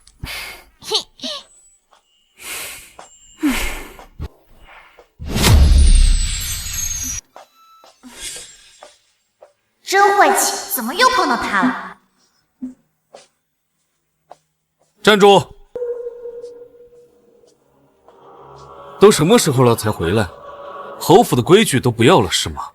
不过是带安安出去走了走，还买了一些拜师宴要用的东西，耽搁了一些时辰，算不上坏规矩。区拜师宴，让下人准备就好。堂堂侯府主母，整天抛头露面，哪有当家主母的样子？拜师宴是安安的大事，自是要重视。倒是世子这么晚了在门口拦住我，难道只是为了强调侯府的规矩？我问你，青青的彩礼筹备的怎么样了？世子何时关心起内宅的事情了？少废话！彩礼的事我自会准备，不过世子突然提起此事，是想亲自过问内宅的事，还是想提醒我该给青青姑娘多备些厚礼？你知道青青与我情投意合，你作为世子妃，理应为她准备妥当。都是按测试的规矩在备，试金首饰3套，绸缎12匹，皆是账房按例定的上等货，过2日就能入库。按例？青青她是我的救命恩人，你就用按例来应付我？我告诉你，我要的是她风风光光的进来，不是让你拿这些破烂搪塞。侯府测试的规矩摆在那儿，我没有苛待的。若是你觉得不够风光，大可以自己去账房添补，不必来指我。孟子，你就这么不想管青青的事？她可是我的救命恩人呢。世子也知道他救的是你的命，不是我的。孟子，你什么时候变得如此刻薄？青青以妾室身份入府，本就委屈，作为正室，本就该多照顾她些。不过是一个妾，有个轿子从侧门抬进来便是，何必铺张浪费？侯府的银钱要用在该用的地方，而不是用在这些虚名上。爹爹偏心，明明娘亲才是正室，爹爹就只想着那个女人。大人说话，你小孩插什么嘴？阿姨已经6岁了，不是小孩。爹爹若是喜欢秦姨娘，别让她当世子妃好了。你世子难不成想打女儿？安安只不过说了句实话。孟子，这就是你教出来的女儿吗？世子若觉得我教不好女儿，何不将秦姑娘的儿子接来府中教养？不对，我倒是忘了，世子早就将秦姑娘的儿子当做自己的亲儿子了。孟子啊孟子，你这个人简直不可理喻！世子若觉得我不可理喻，大可以自己操办，我绝无二话。好得很，你眼里竟如此容不下青青？容不容得下，不是世子说了算。况且秦姑娘以妾室身份入府，不必为了些虚面逾越了侯府的规矩，这样传出去，反倒会让旁人笑话侯府。虚面？孟子，青青是我的救命恩人，我给他体面，就是给我侯府体面。你这无所谓的态度，根本就没有把当家主母的责任放在你眼里。我守侯府6年，府中大小事务从无差错。至于秦姑娘的彩礼，也是按照最高规格在备着，并无差错。我已请示过母亲了，母亲也说，青青是我的救命恩人，理应大办特办，好让这京中所有人都看到，我侯府乃是重情重义之户。你要是再敢敷衍，休怪我对你不客气。明明是你自己心偏到角落里去了，还责怪娘亲。闭嘴，这里没有你的事情。世子何故为难一个孩子？若世子觉得做妾委屈了秦小姐，何不给我一份和离书？这样，世子也能名正言顺娶秦小姐为正妻。和离书？孟慈，你以为我这侯府是你想来就来、想走就走的地方吗？别拿和离来威胁我，我绝不会让你如愿的。世子既然看重秦小姐，又何必留我在府中碍眼？和离对世子而言，应该是求之不得的好事吧？和离的事你想都不要想。哦，我倒可以给你一封休书，不过这被赶出家门的骂名，可得你自己担着啊。我6年在侯府勤勤恳恳，没有功劳也有苦劳，如今换来一封休书，世子还真长得开嘴。单凭你善妒这一项，本世子若是宣扬出去，你孟慈还有何颜面在京中立足？到时被众人唾弃的可不是我。世子尽管去说，我孟慈行得正，坐得端，从未做过任何有违伦理道德之事。好一个行得正，坐得端！倘若你真如此坦荡，为何又处处针对青青？我从未针对过秦小姐，倒是世子与秦姑娘在暗中苟且，置侯府颜面于不顾，该感到羞愧的是你。我与青青那叫情投意合，你莫要再次胡言乱语，污蔑青青清白。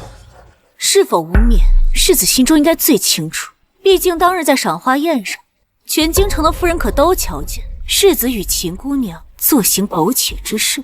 世子与自己的义妹睡在同一张榻上，总不能也是我污蔑吧？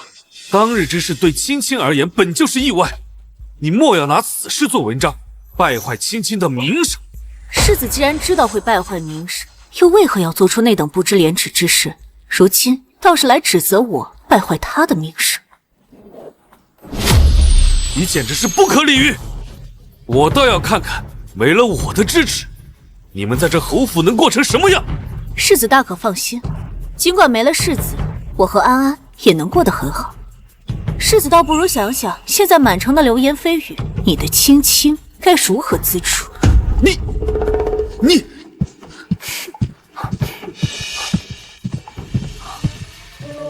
沈世子，此人在街上惊扰了我家摄政王殿下，我家王爷念及与世子的旧情，并没有多加责罚，还望世子管好自家家眷，不要让无关人等惊扰王爷。沈大哥，你快救救我！他们打我，还骂我。娘亲，你怎么样了？娘亲，娘亲没事。你们竟敢对我的人动手！世子，还是先问问你的人干出了什么事情吧。属下告辞。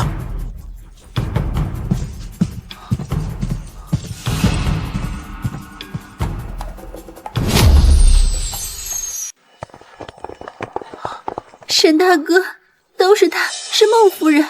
他骗我说王爷在酒楼设了宴席，要我前去。他说我只要去了，老夫人就能对我有所改观。我怎知这会是一个圈套？就是故意要引我前去，让我冲撞了王爷，好让我在你面前难堪。爹爹，我听见了。娘亲出门前，孟夫人的丫鬟找过他，这一切都是一意，故意设计的。孟慈，你还有什么可狡辩的？你得罪了摄政王，影响的可是整个侯府。孟夫人，你这些争风吃醋的事情，有没有考虑过沈大哥？有没有考虑过整个侯府？孟慈，青青说的可都是真的，你为何要这么做呀？丫鬟是哪个丫鬟？我今日出门只带了安安，连贴身侍女都留在家中。你告诉我，我是如何引诱你出去的。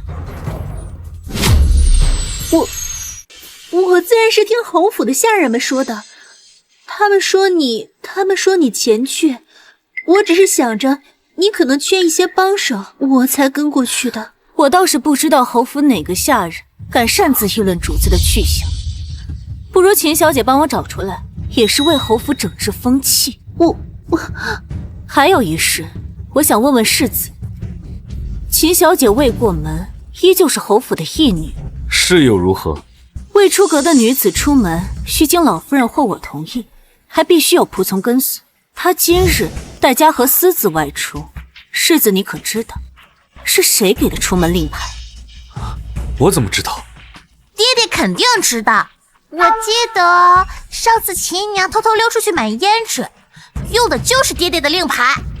更何况，我记得娘不是关了秦小姐禁闭，关禁闭的时候外出。敢问世子，侯府何有这些规矩？我何时给过你令牌？不是的，沈大哥，我没有。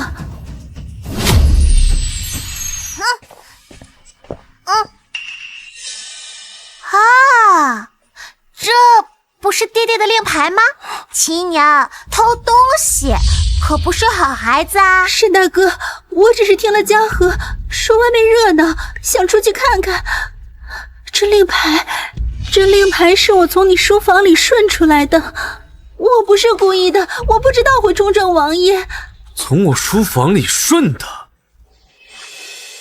爹爹，是我不好，是我从他娘亲出去的，你别怪娘了。秦姑娘倒是会推脱，把责任都推给一个小孩，私拿令牌出门，还冲撞了摄政王，每一桩每一件，这都不是小事。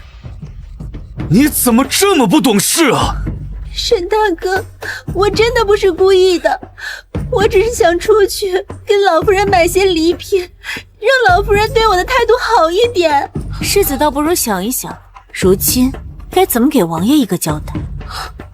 孟慈，你是侯府的当家主母，你怎么忍心看着青青这样？世子现在倒是想起我了，我和安安走了一下午，有些累了，晚些还要给娘请安。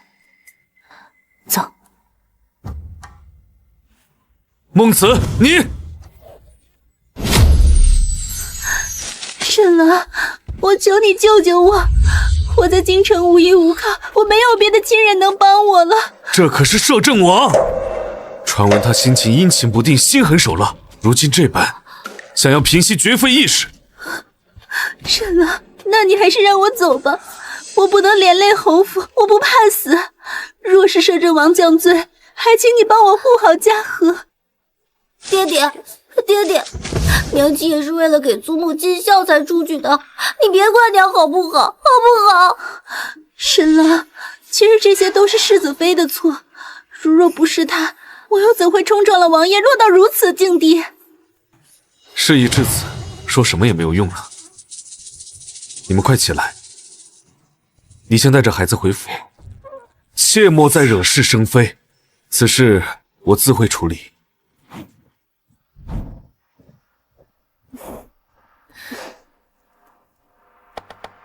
娘亲，秦青青今天怎么会冲撞了摄政王？不清楚，只怪他自己行事无状，不守侯府的规矩，如今出了事，倒想把责任推到旁人身上。对，所以不可以偷东西，偷东西的人都是坏小孩。是，我们安安啊是好小孩。来看看下午新买的布，想做成什么样子？后天啊就是你的拜师宴啦。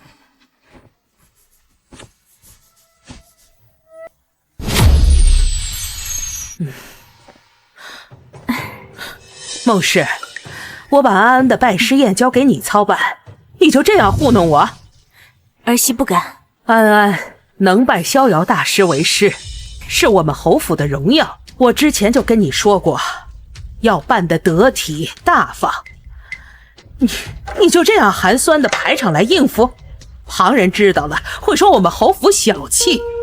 娘，并非儿媳应付，逍遥大师性子淡薄，早就言明不喜张扬。若是真的大张旗鼓设宴，定会引来京城半数名门。这有何不妥？热热闹闹的，才能彰显我们侯府的气派。娘，您有所不知，大师素来厌恶权贵扎堆，倘若真的大操大办，定会觉得我们侯府刻意炫耀，轻视沈家。老夫人，前几日去千余道观送帖子，观里的小道童也说大师罪迹铺张。玉北呢？今天是安安的大事儿，他一个当父亲的，怎么能不出现呢？许是陪秦姑娘去了吧？毕竟秦姑娘在京城无依无靠，离了沈世子可不能活。你怎么变得如此善妒的样子？不过是实话实说罢了。娘说我善妒，可当真给我戴了一顶好大的帽子。你莫顾左右而言他。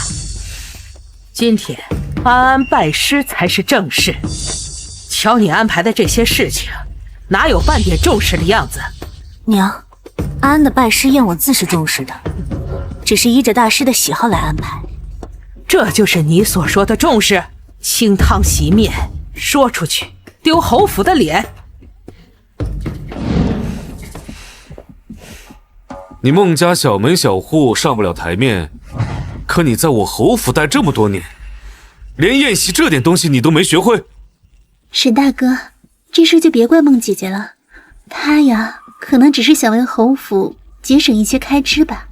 这才几日，偷拿令牌得罪摄政王的事就过去了。这秦青青当真是好手段。节省开支？我侯府办宴席什么时候这么寒酸过？孟慈，难道你是想让我侯府变成全京城的笑柄吗？笑柄？若真论起笑柄，世子与秦姑娘岂不是更好笑一些？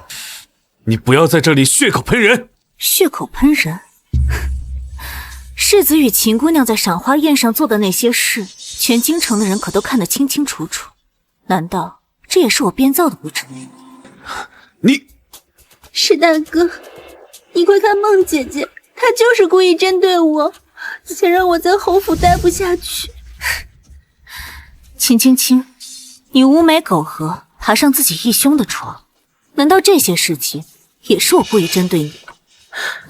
好了，都不要吵了。今日是安安的拜师宴，不要因为这些影响气氛。娘，我看他孟慈就是故意把宴席搞成这样，好让逍遥大师误会咱们侯府。这宴席虽然简单，但食材都是按照最高规格备的。这米酒可是江南贡酒最流霞，这虾仁取的是太湖头茶的青虾，皆是请了京城有名的大厨精心烹制。精心烹制？谁知道你是不是为了狡辩胡说八道？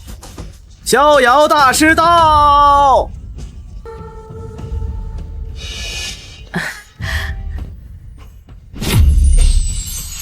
见过大师。大师，有失远迎。沈老夫人，客气了。大师高风亮节，今日拜师宴，还望大师莫嫌弃简陋。我这儿媳妇儿啊，哎，沈老夫人，此言差矣。此等宴席恰如其分，正合贫道心思。哎呦，大师，您真是太过奖了。原本我是觉得太过于简陋，怕委屈了大师，所以才想着再添些场面。老夫最烦铺张之事，此言甚好，甚好。大师，一切皆按您之前所提准备，若有不周之处，还望大师海涵。不必多礼，沈夫人，有心了。安安拜在我的门下，那就是一家人。这种宴席摆得甚好，甚好。安安呢？安安去库房取给您的拜师礼了。前2日，安安在街上相中一匹布料，说是给您做琴罩，再合适不过，让绣娘连夜赶制，宝贝的紧，连让我都没舍得多看一眼，说是今日要亲手呈给您。哦，这小孩子还真是有心呐！啊，可不是呢，他天天念叨着师傅，倒是让我这个当娘的羡慕。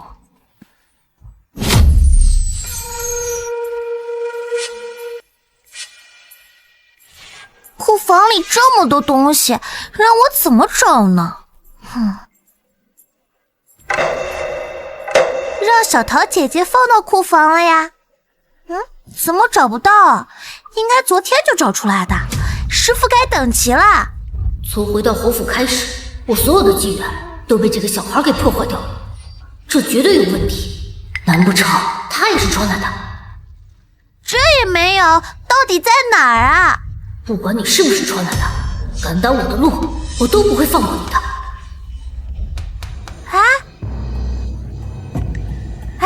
找到了。你到底是谁？哥哥，从背后吓人是不对的。少装傻，你到底是谁？哥哥，我是安啊。哥哥不认识我了吗？不可能，你不可能是沈石安。你到底是从哪里来的？嘉禾哥哥，你在说什么呀？我一直在侯府啊。娘亲还说了，我出生之时还是我祖母给我起的名字呢。少装傻了，自从你出现，我就事事不顺。沈石安不可能会弹琴的。今日的拜师宴应该是我的，老佛爷和老夫人的宠爱也应该是我的。什么叫沈石安不可能会弹琴？他究竟是谁？他知道什么？嘉禾哥哥，你在说什么呀？我怎么听不懂？一会儿师傅该等急了。你也是传书来的吧？哥哥不走吗？一会儿祖母他们该等急了。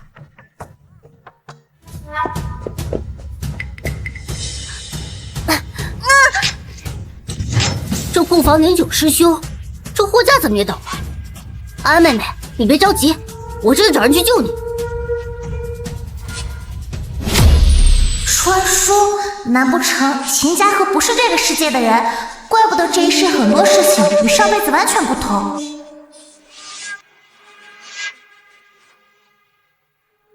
不行，我得赶紧出去，师傅要到了。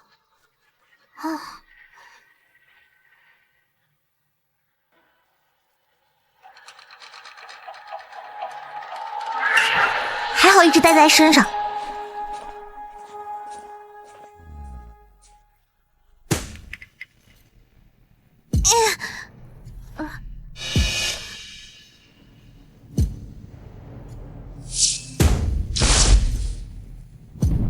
今日是不是安安的拜师宴？是，逍遥大师已经到侯府了。给侯府送些东西去，就当做是给安安的贺礼。是，王爷。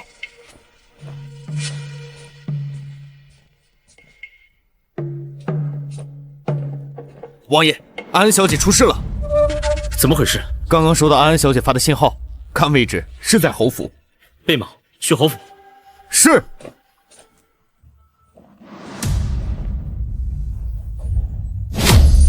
安安这孩子一向是稳重懂事，今天是怎么回事啊？竟然敢把逍遥大师晾在这里，这吉时可马上就要到了呀！孟子，你就这样教女儿的？长这么大了，毫无时间观念。娘，儿媳去库房看看。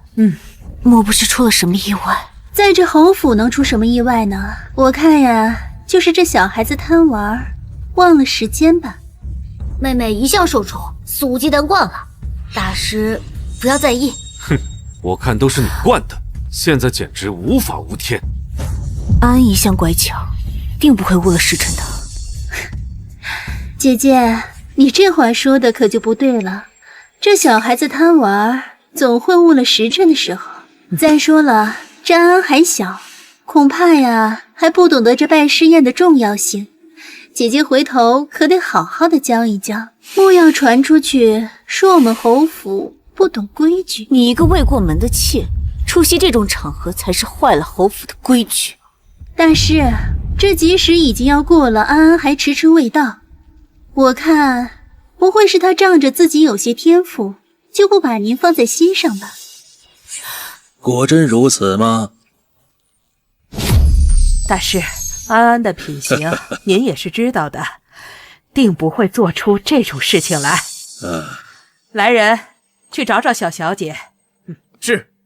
大师，安安一向敬重您，今日定是有什么事情耽搁了才会如此。您千万不要误会他。没事没事。孟慈啊孟慈，你让我说你什么好？你趁我不在的日子里怎么教女儿的？现在连拜师宴他都敢迟到。大师依我看呀，这拜师虽然讲究琴技，但是也讲究一个规矩，一个态度吧。是啊，大师，安安妹妹简直就是目无尊长，根本不懂得尊师重道。那我问你，你说应该怎么办呢？啊？大师先前在公主府，你也是夸赞过嘉禾的琴技的。嘉禾这孩子从小就细心钻研，定不会辜负了您的栽培。不如今日就先让嘉禾顶上。莫要胡闹！大师，他不懂规矩，不要和他一般见识。秦青青，你未过门就如此干预侯府之事，你当这拜师宴是儿戏吗？左右都是我们侯府的孩子，这样既不会耽误了拜师的吉时，也能全了我们侯府的面子。大师您认为呢？对啊，大师，这嘉禾的琴技，您当时也是称赞过的。我听你们话的意思是让我收秦嘉禾为徒。是啊，大师，嘉禾呀，定会全心钻研，定不会负您的期望，还望大师应允。你简直是无法无天！秦青青，这是我女儿的拜师宴，让我收她为徒可以，但有一个条件。好，大师，您看您需要什么条件，我们都满足您。师傅，弟子定当日夜苦练，不负您老人家栽培。只要您肯收我为徒，让我做什么都行。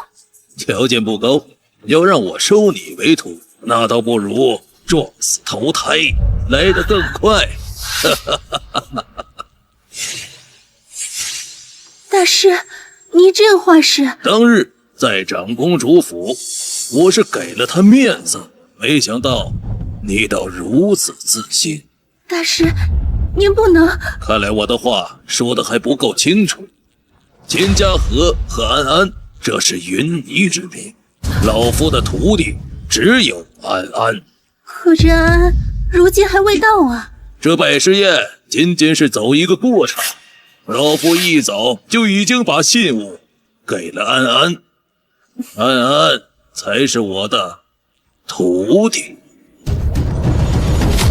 说什么天赋异禀，说到底不过是仗着自己是侯府的小姐罢了。老夫收徒从来不看门第，只是安安恰巧是侯府的孙女。老夫今天能来侯府参加拜师宴，也是看在安安的面子。老夫没曾想，却遇到了你等这种不知天高地厚的东西。混账东西，还不回房间反省去！没有我的命令，不许出院子。娘，这青青也是好心的。我看你真的是昏了头了，连是非对错都分不清楚，还敢为他求情！来人，把世子也请回去，让他在房间里好好反思反思。慢着，娘，您不能这么偏心吧？偏心？我要真的是偏心，早就把你那点心思给掐灭了。今日之事，容不得你半点狡辩。摄政王到！摄政王？他来做什么？沈大哥，这摄政王该不会是找我兴师问罪吧？你怕什么？他既然都已经把你放回来了，说明他已经不再计较。见过王爷。见过王爷。今日侯府好生热闹啊！王爷有所不知，今日是安安的拜师宴。拜师宴？我怎么没见主角啊？安安那孩子是去给逍遥大师取拜师礼了，估计这会儿正在回来的路上。我与逍遥大师也算是旧相识了。听闻逍遥大师收了个小徒弟，本王今日特来庆贺。我什么时候认识王爷了？你说是吧，大师？哦，是，我与王爷已经认识许多年了。这王爷来这儿凑什么热闹？沈世子似乎对本王颇有微词啊。臣不敢。王爷驾到，侯府蓬荜生辉，只是今日这拜师宴未曾设大宴，只是家中人小聚，怕是怠慢王爷了。老夫人说笑了，本王今日不过是来凑个热闹，何来怠慢一说？王爷能来也是侯府莫大的荣幸，只是这孩子竟去了这么久没有回来，已经要下人去找了。王爷，大师，稍等片刻。不必了，人本王已经给你们带来了。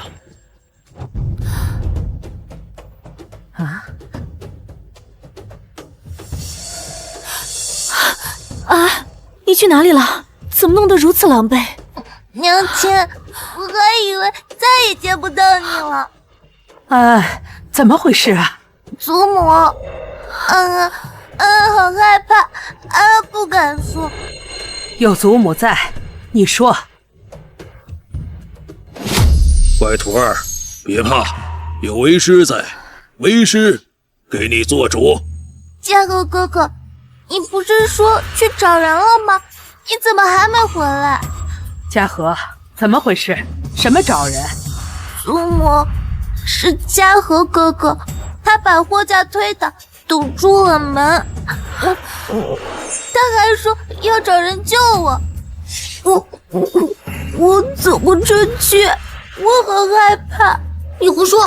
我今天根本就没见过你，定是你贪玩误了时辰，才来污蔑我的。我没有胡说，那库房里还有被推倒的货架呢。嘉禾，安安一向乖巧，怎么会无缘无故冤枉你？你且说说，你今日都去了何处？我今日只待在前厅帮忙，根本就没去过库房。没错，嘉禾今日一直与我在一起，怎么可能会去库房？更何况又怎么可能会弄倒货架？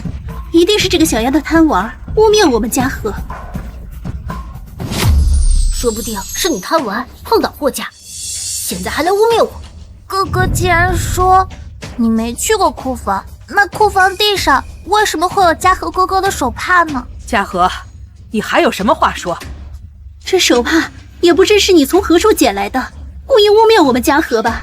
那为什么手帕上还写着嘉禾哥哥的名字呢？我一直被困在库房，怎么可能去动嘉禾哥哥的手帕？那也不能证明是我推倒货架，说不定是你自己故意放在那儿。为什么要污蔑嘉禾哥哥？被困在库房的时候，心里只想着能快点出来参加拜师呀，见到娘亲、祖母还有师傅。仅凭你一人之词，又如何能证明？又有何人为你佐证呢？本王能作证，这手帕是本王捡到的。王爷捡到的。本王来侯府送贺礼，碰巧听到有人在求救，便循着声音找了过去。结果在仓库门口捡到这手帕，并破门而入，才发现货架已经堵死了门口。安安缩在角落。娘亲，多亏王爷叔叔救了我，不然我肯定就见不到娘亲了。仓库通风差，安安一个6岁的孩子，今日要不是本王路过，那怕是酿成大祸。世子，你的家教看来也不过如此，义子都快爬上亲生女儿的头上了。老夫以为你只是性情浮躁，没想到你竟然如此歹毒，对一小孩竟下如此重手。我只是跟妹妹闹着玩，没有想这样干。闹着玩？安安向来对你亲厚，你却因一己之私想害她。来人，带下去打30大板，禁足3月。沈夫人，孩子还小不懂事，你就饶了他这一回吧。小小年纪竟然做出如此恶毒的事情，今日不严加管教，日后还不知道闯出多大的祸来。娘，这家和他还小，30大板会不会太重了？若不是你平日里纵容他们母子，嘉禾怎么会如此的无法无天？今日的拜师宴被搅成这样，你也给我回房反省去。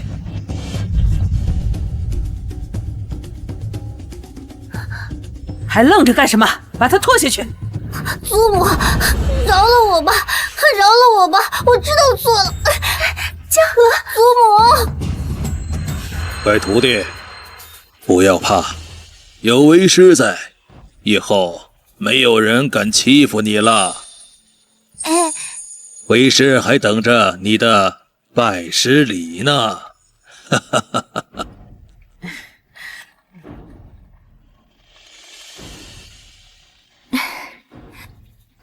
师傅，这是我和我娘找绣娘连夜赶制的，用的是我特意挑选的云锦，您看您喜欢吗？喜欢，为师非常喜欢，这是我收到最好的拜师礼。安安，快敬师傅一杯。哦，师傅，您请喝茶。嘿。好茶，好茶。记得，从今天开始，你就是我的亲传弟子。来人，把本王的贺礼送上来。此旗名为凤鸣，乃是前朝大师所制。今日我便赠与安安，算是当做他的拜师礼。王爷，礼太厚重了，安安年纪尚小，恐难承受啊。本王说担得起，便担得起。多谢王爷厚爱，安安，还不快谢过王爷？谢过王爷。娘，您找我什么事？阿慈啊，这是仁医堂的地契和账册。我想了许久，这医馆交到你手里最为合适。日后等安安出嫁，这医馆一并做了嫁妆添进去。娘，这医馆是您多年的心血，我怎么能……阿慈啊，你性子沉稳，又精通医术，这些年帮着打理侯府上下，我都看在眼里。祖母，我娘亲从小就会医术，一定能管好医馆。还是安安最懂你娘，你收下吧，这也算是我一份心意。预备执意要去秦氏，我总归得顾及侯府的脸面呢，终究是委屈你了。多谢娘。还有一事，明鹤书院今年招收女弟子，长公主已经帮忙递交了信物，10月后开学，安安便可去明鹤书院读书了。明鹤书院是那个以才学绝伦著称、不轻易招收女弟子的明鹤书院？长公主与书院有些交情，听闻安安聪慧过人，便愿意给这个机会，这也是为了安安将来着想。女子多读些书总是好的。耶，我要去明鹤书院了。不可能，这绝对不可能！事情怎么会发生成这样？够了，闭嘴！嘉禾，你明明说过，只要我能顺利进入侯府，我只需要装装可怜，沈大哥不久就会厌弃孟慈的。现在好了，我也没有当上世子妃。我怎么知道沈世安像个妖怪？书里明明写他8岁还在柯基缠身，连房门都出不了。现在倒好，不仅拜了逍遥大师为师，还得了去明鹤书院读书的机会。你还说孟母会嫌那个孟慈出身低微，可现在好了，连自己嫁妆里的医馆都给了他，乱了，这些计划全乱了。乱了就换条路子，侯府这条道走不通，我们就找更硬的靠山。更硬的靠山？到现在还有谁愿意帮我们？三皇子。书里说了，三皇子早就想谋夺皇位，一直在暗中招揽人手。只要我们投靠他，等他当了皇帝，别说世子妃，就算是贵妃之位，也给你弄到手。嘉禾，你是疯了吗？这种话怎么能往外乱说呢？要是真的被别人听见，这可是会掉脑袋的。富贵险中求，你也不想一辈子被梦慈压在头上，当一个见不得光的妾室吧？可是这三皇子，我们连面都见不到，又如何能信我们呢？我们见不到，有人能见到啊。你是说沈大哥？没错。不行，这侯府一贯保持中立的，沈大哥是不会答应我的。倘若三皇子谋反成功，所谓的中立又有什么好下场？这可是我们唯一的路了。那倘若我们谋反失败了呢？这谋逆可是大罪，是要诛九族的呀！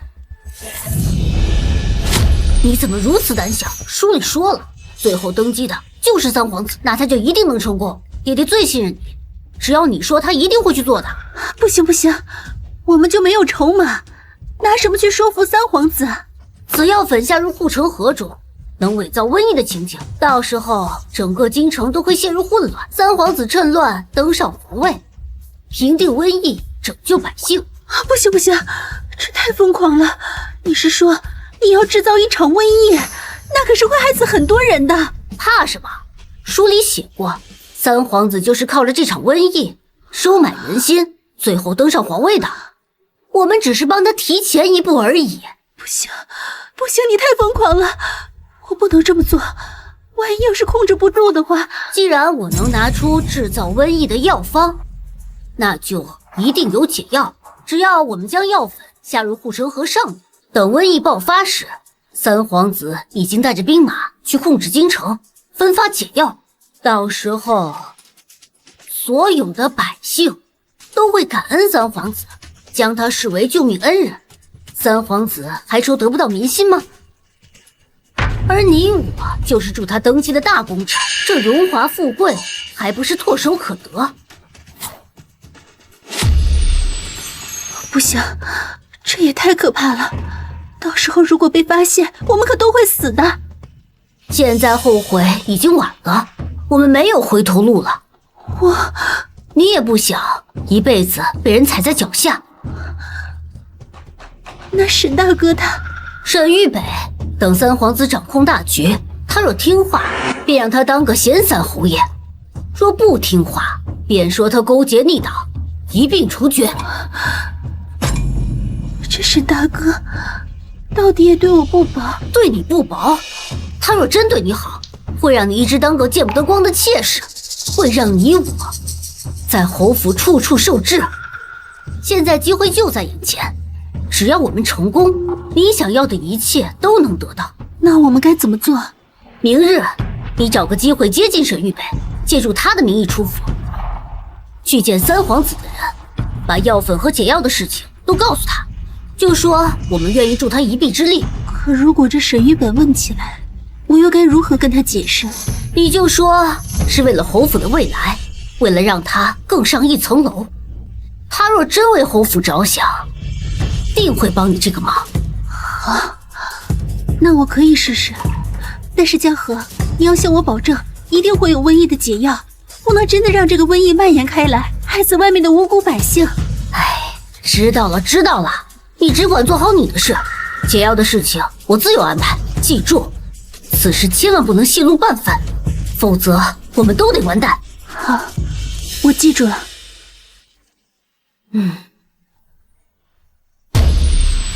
明天就要去书院了，安安紧张吗？娘亲，明鹤书院是什么样的呀？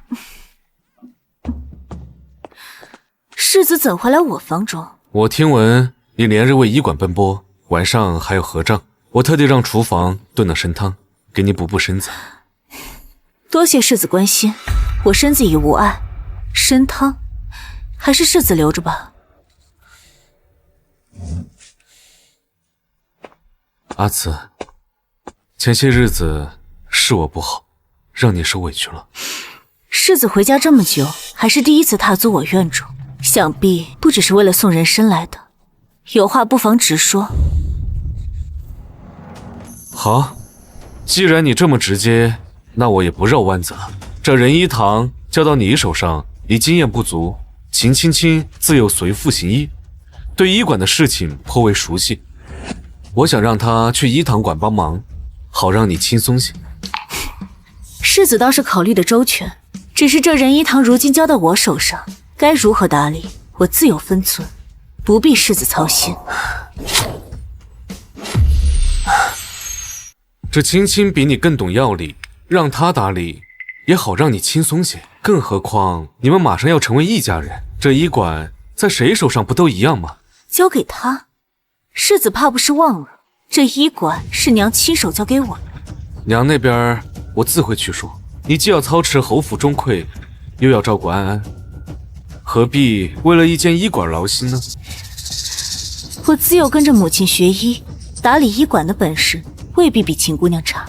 秦姨娘连个药材都认不全，怎么管好医馆？这医馆是祖母给娘亲的，不可以让。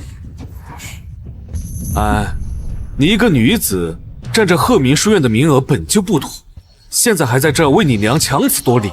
世子此言差矣，安安能得到明鹤书院的名额，那是长公主看中她聪慧，与性别无关。至于医馆，我定会用心打理，不劳世子费心。孟慈啊孟慈，这明鹤书院的名额本就是看在侯府的面子才给的，你莫以为安安真有多大的本事能进这等学府。即便是赠予，那也是赠给沈家后代，秦家和一个外人凭什么来抢占安安的机会？嘉禾叫我一声爹，便是沈家的人，我看你如今眼里不仅容不下青青，连带着嘉禾的前程你也要毁掉，你还有一点当家主母的样子吧？前2日，安安被关在库房，世子不问缘由的就护着秦嘉禾，如今还要为了秦青青来抢我医馆，夺安安的书院名额。沈玉北，你还有半点当父亲的样子吗？我所做的这一切，不都是为了侯府，为了这个家吗？这青青和嘉禾初来侯府，人生地不熟的，我多照顾他些，难道不应该吗？是为了侯府，还是为了你的一己私欲？你身为当家主母，当以大局为重，千万别为了一时义气，坏了我侯府的和气。以大局为重，世子口中的大局，就是要牺牲我和安安来成全他人吗？既然如此，这当家主母我不做也罢。你又在胡搅蛮缠些什么？啊，你能不能懂点事？孟慈，我问你，要是没有侯府，你算什么？从明日起，我和安安就会搬到医馆居住，和离书我会签好字。好，好得很。你们等着。哼。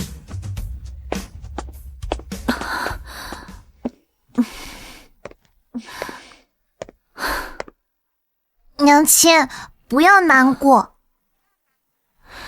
娘没有难过，属于安安的东西不会被任何人抢走。属于娘亲的东西也不会被任何人抢走。安安乖，等娘亲忙完了，就随你去采买去书院的东西。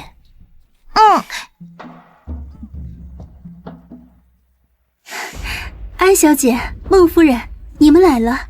谁让你来这仁医堂的？孟夫人，是沈大哥说你刚刚接手了医馆，事务繁忙，让我过来给你打打下手，帮你分担一些。孟夫人，我知道你还在生我的气，可我真心是想来帮忙的。虽然我也救了沈大哥的命，但是总不能一直在侯府里白吃白住，总是要做些实事的。这就是救了沈世子的那位姑娘，看着倒是挺和善的。是啊，听说侯府待她很好，现在还来医馆帮忙，真是个懂感恩的。秦小姐，这医馆由伙计和掌柜打理，不劳你费心。孟夫人可是嫌我笨手笨脚，帮不上什么忙。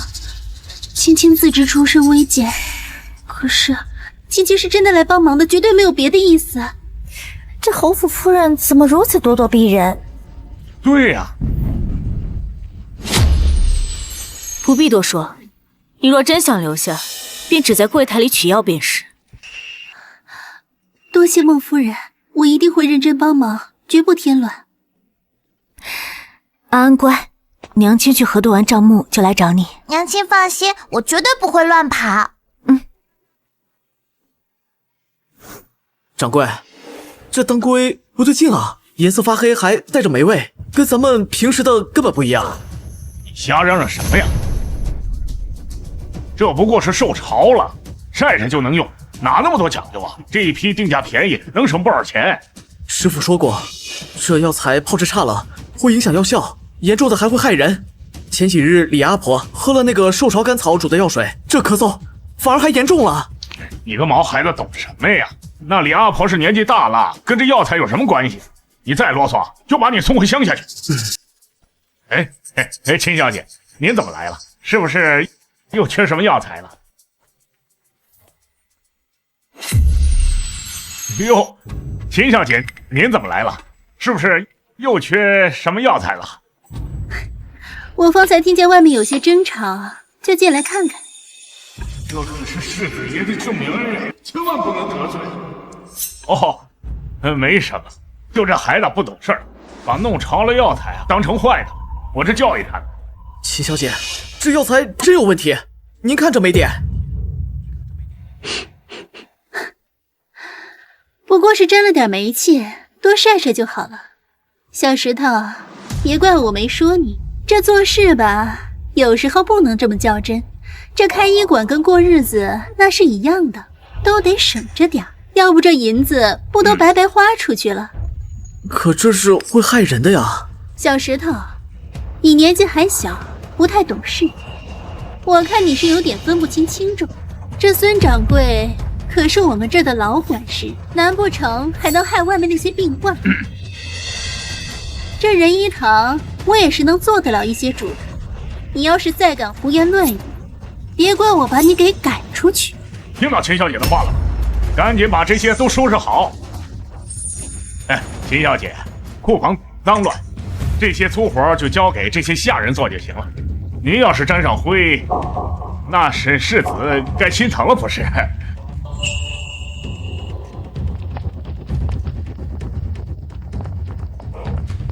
小石头哥哥，这药材当真有问题？这不是第一次了，之前掌柜进的都是一些清热败火的便宜药，就算炮制差了，喝了最多就是没效果。可这次真的不一样。这次怎么了？您看这附子和乌头，正经炮制的附子，它颜色是黑褐色，没半点苦味。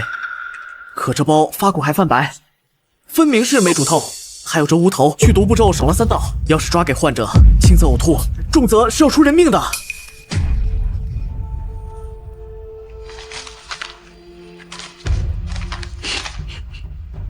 这掌柜真是疯了！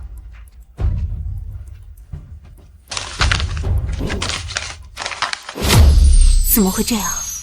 这进药材的银钱比上个月多出了3成，可药材入库的数量却少了2成，这账目对不上啊！娘亲，账目单有问题。你怎么知道？你看。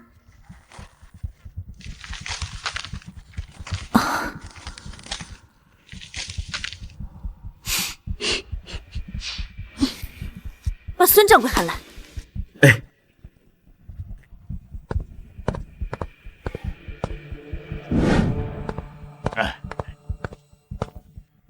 这药材是你进的？是有如此，不过这一点小问题晒晒就能用，又不影响药性。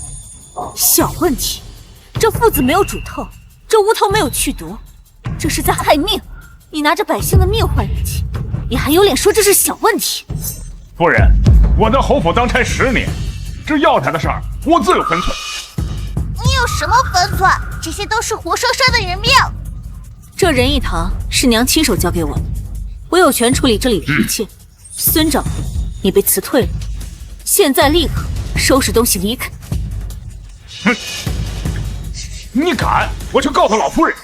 你尽管去说，我倒要让娘看看你是怎么拿着侯府的招牌，干着谋财害命的勾当。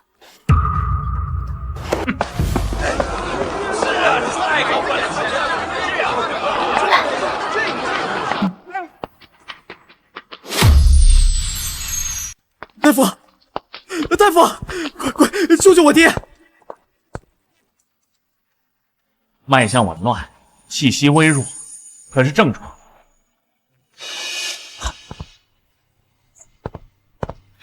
他近日可有吃过什么，碰过什么？他就喝了点粥水，他感冒2天了，今早来这取了药，喝了半个小时不到，身体就肿了起来，现在话都说不了了。哦对，就这个。这药，这不是我们仁义堂开的方子。今日陈郎中只看过3位风寒病人，开的都是金防败毒散，并没有这位关防风。就是他！今天早上就是这个姑娘给我们拿的药，她说这药治病好得快，还给我们免了1半的药钱。你胡说！我今早就抓了2包药，还都是按照陈郎中的方子给抓的。我根本就没见过这位老人家。是啊，孟夫人，今日的药方子都是我开的，没让秦小姐单独拿过药。就是他，他穿着仁义堂的衣裳，还说是沈世子的救命恩人，我们才相信他的。就是他害死我爹！就是他害死我爹！我没有，我不是。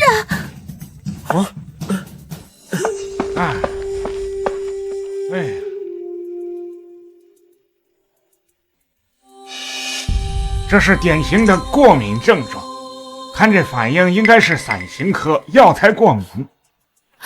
是关防风。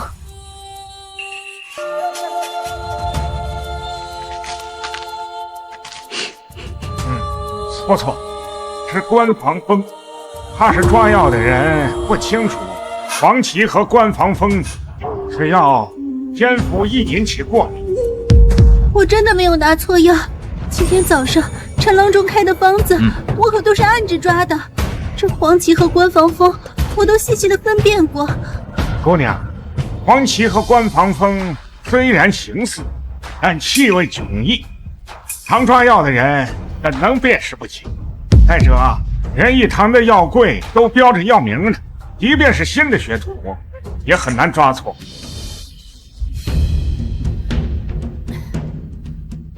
你干什么？我爹就是吃了你们仁义堂的药才出事的，你还要杀人灭口！我娘不会害人。他这是过敏，需要马上催吐。我以仁义堂老板的身份担保，如果老人家出了什么意外，我孟慈一定负责到底。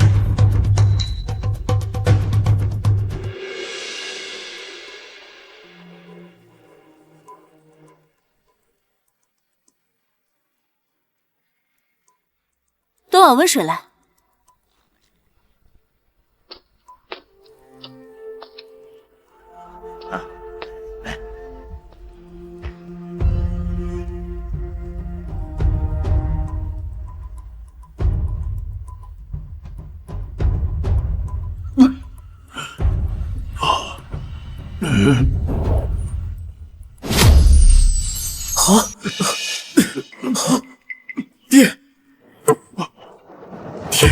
爹，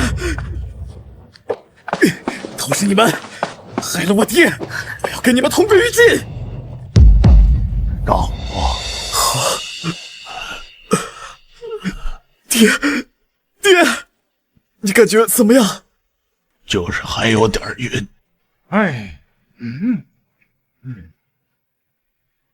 这脉象稳了，真药真是用得极准。先是催吐排出淤毒，然后有汤药再调理几日，便可痊愈。谢谢你，快请起。夫人，是我糊涂错怪您了，我这就给您赔罪。你快好好躺着，治病救人乃是医馆的本分，不必赔罪。秦姨娘这是要去哪儿？怕不是心虚啦，想要逃跑？我没有。你今日抓药可有人证？有啊，有孙掌柜，我抓药的时候他就在旁边看着呢。孙掌柜，他说的可是事实？我今早确实在柜台边，可我没注意他抓的是哪味药。孟夫人，这药包里的关防风量极大，按照药方来说，量也过大，肯定是有人故意掺进去。夫人，真的不是我抓的，我也没有那个害人性命的胆子呀。你当然没有这个胆子，你想谋个好名声，也不看看自己能力够不够。这里是医馆，不是您耍小聪明的地方。我知道错了，我真的知道错了。来人，把秦姑娘送进衙门，让她在牢里好好反省反省。你敢帮我？沈世子回来，他不会放过你的。走。你们走。今日之事是我们仁医堂监管不力所致，我在此向您赔罪。日后您前来看病抓药，我们仁医堂不收分文。夫人，您这是做什么？若不是夫人您，我爹的命就没了，怎么还能要您的钱呢？一码归一码，这本就是我们的责任。娘亲，又贪嘴乱吃东西。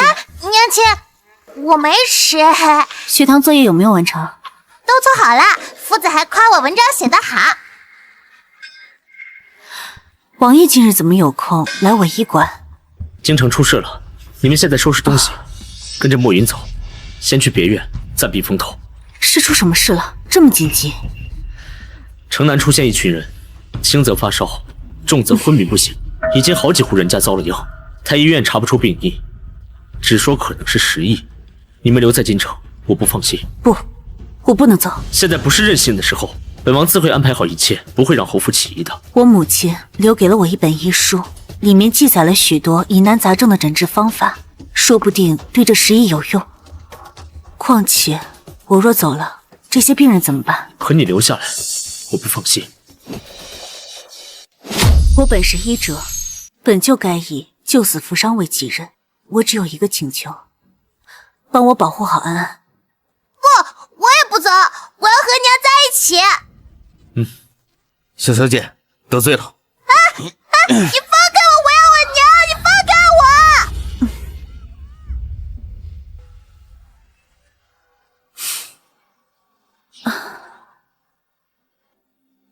带我去看看病人吧。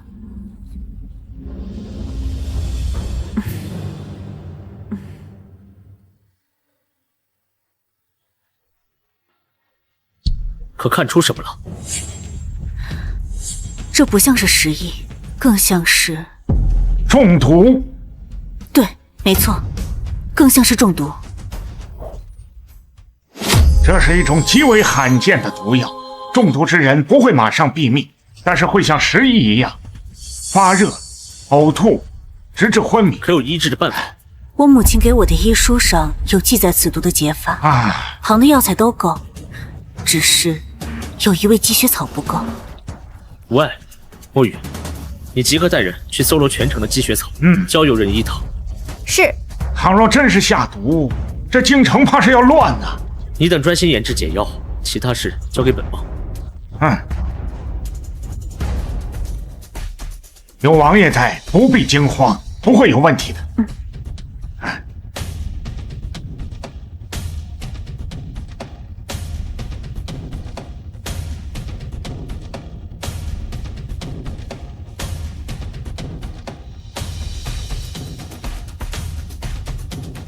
这几日您接药施针一刻都没停过，身体会吃不消的。无碍，这已是最后一副汤药了。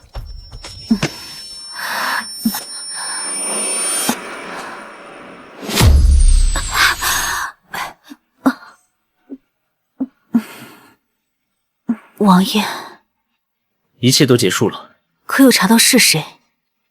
秦家河撺掇侯府支持是三皇子谋反，这场瘟疫就是他的投诚术。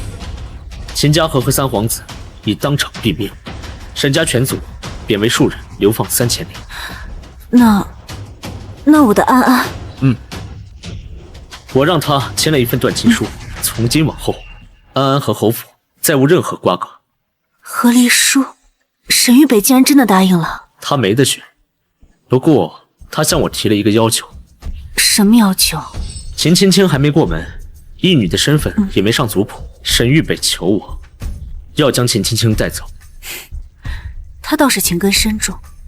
5年前救沈玉北的是一对老夫妻，秦青青花了5两银子从这对老夫妻手上救走了沈玉北，冒领了这份救命之恩。沈玉北现在不是为了报恩，是为了报仇。若不是他们2人，侯府也不会沦落至此。因果轮回，报应不爽。这也是他们罪有应得。那世子妃接下来有什么打算？我与世子已经和离，世子也已被流放，王爷不必喊我世子妃。我母家姓孟，单字一个词。阿慈。如今我只想好好经营这仁医堂，将我母亲传给我的医术发扬光大，好让这仁医堂成为真正救死扶伤之地，然后看着我的安安长大成人。娘亲，娘亲，这些对我来讲已是幸福。嗯。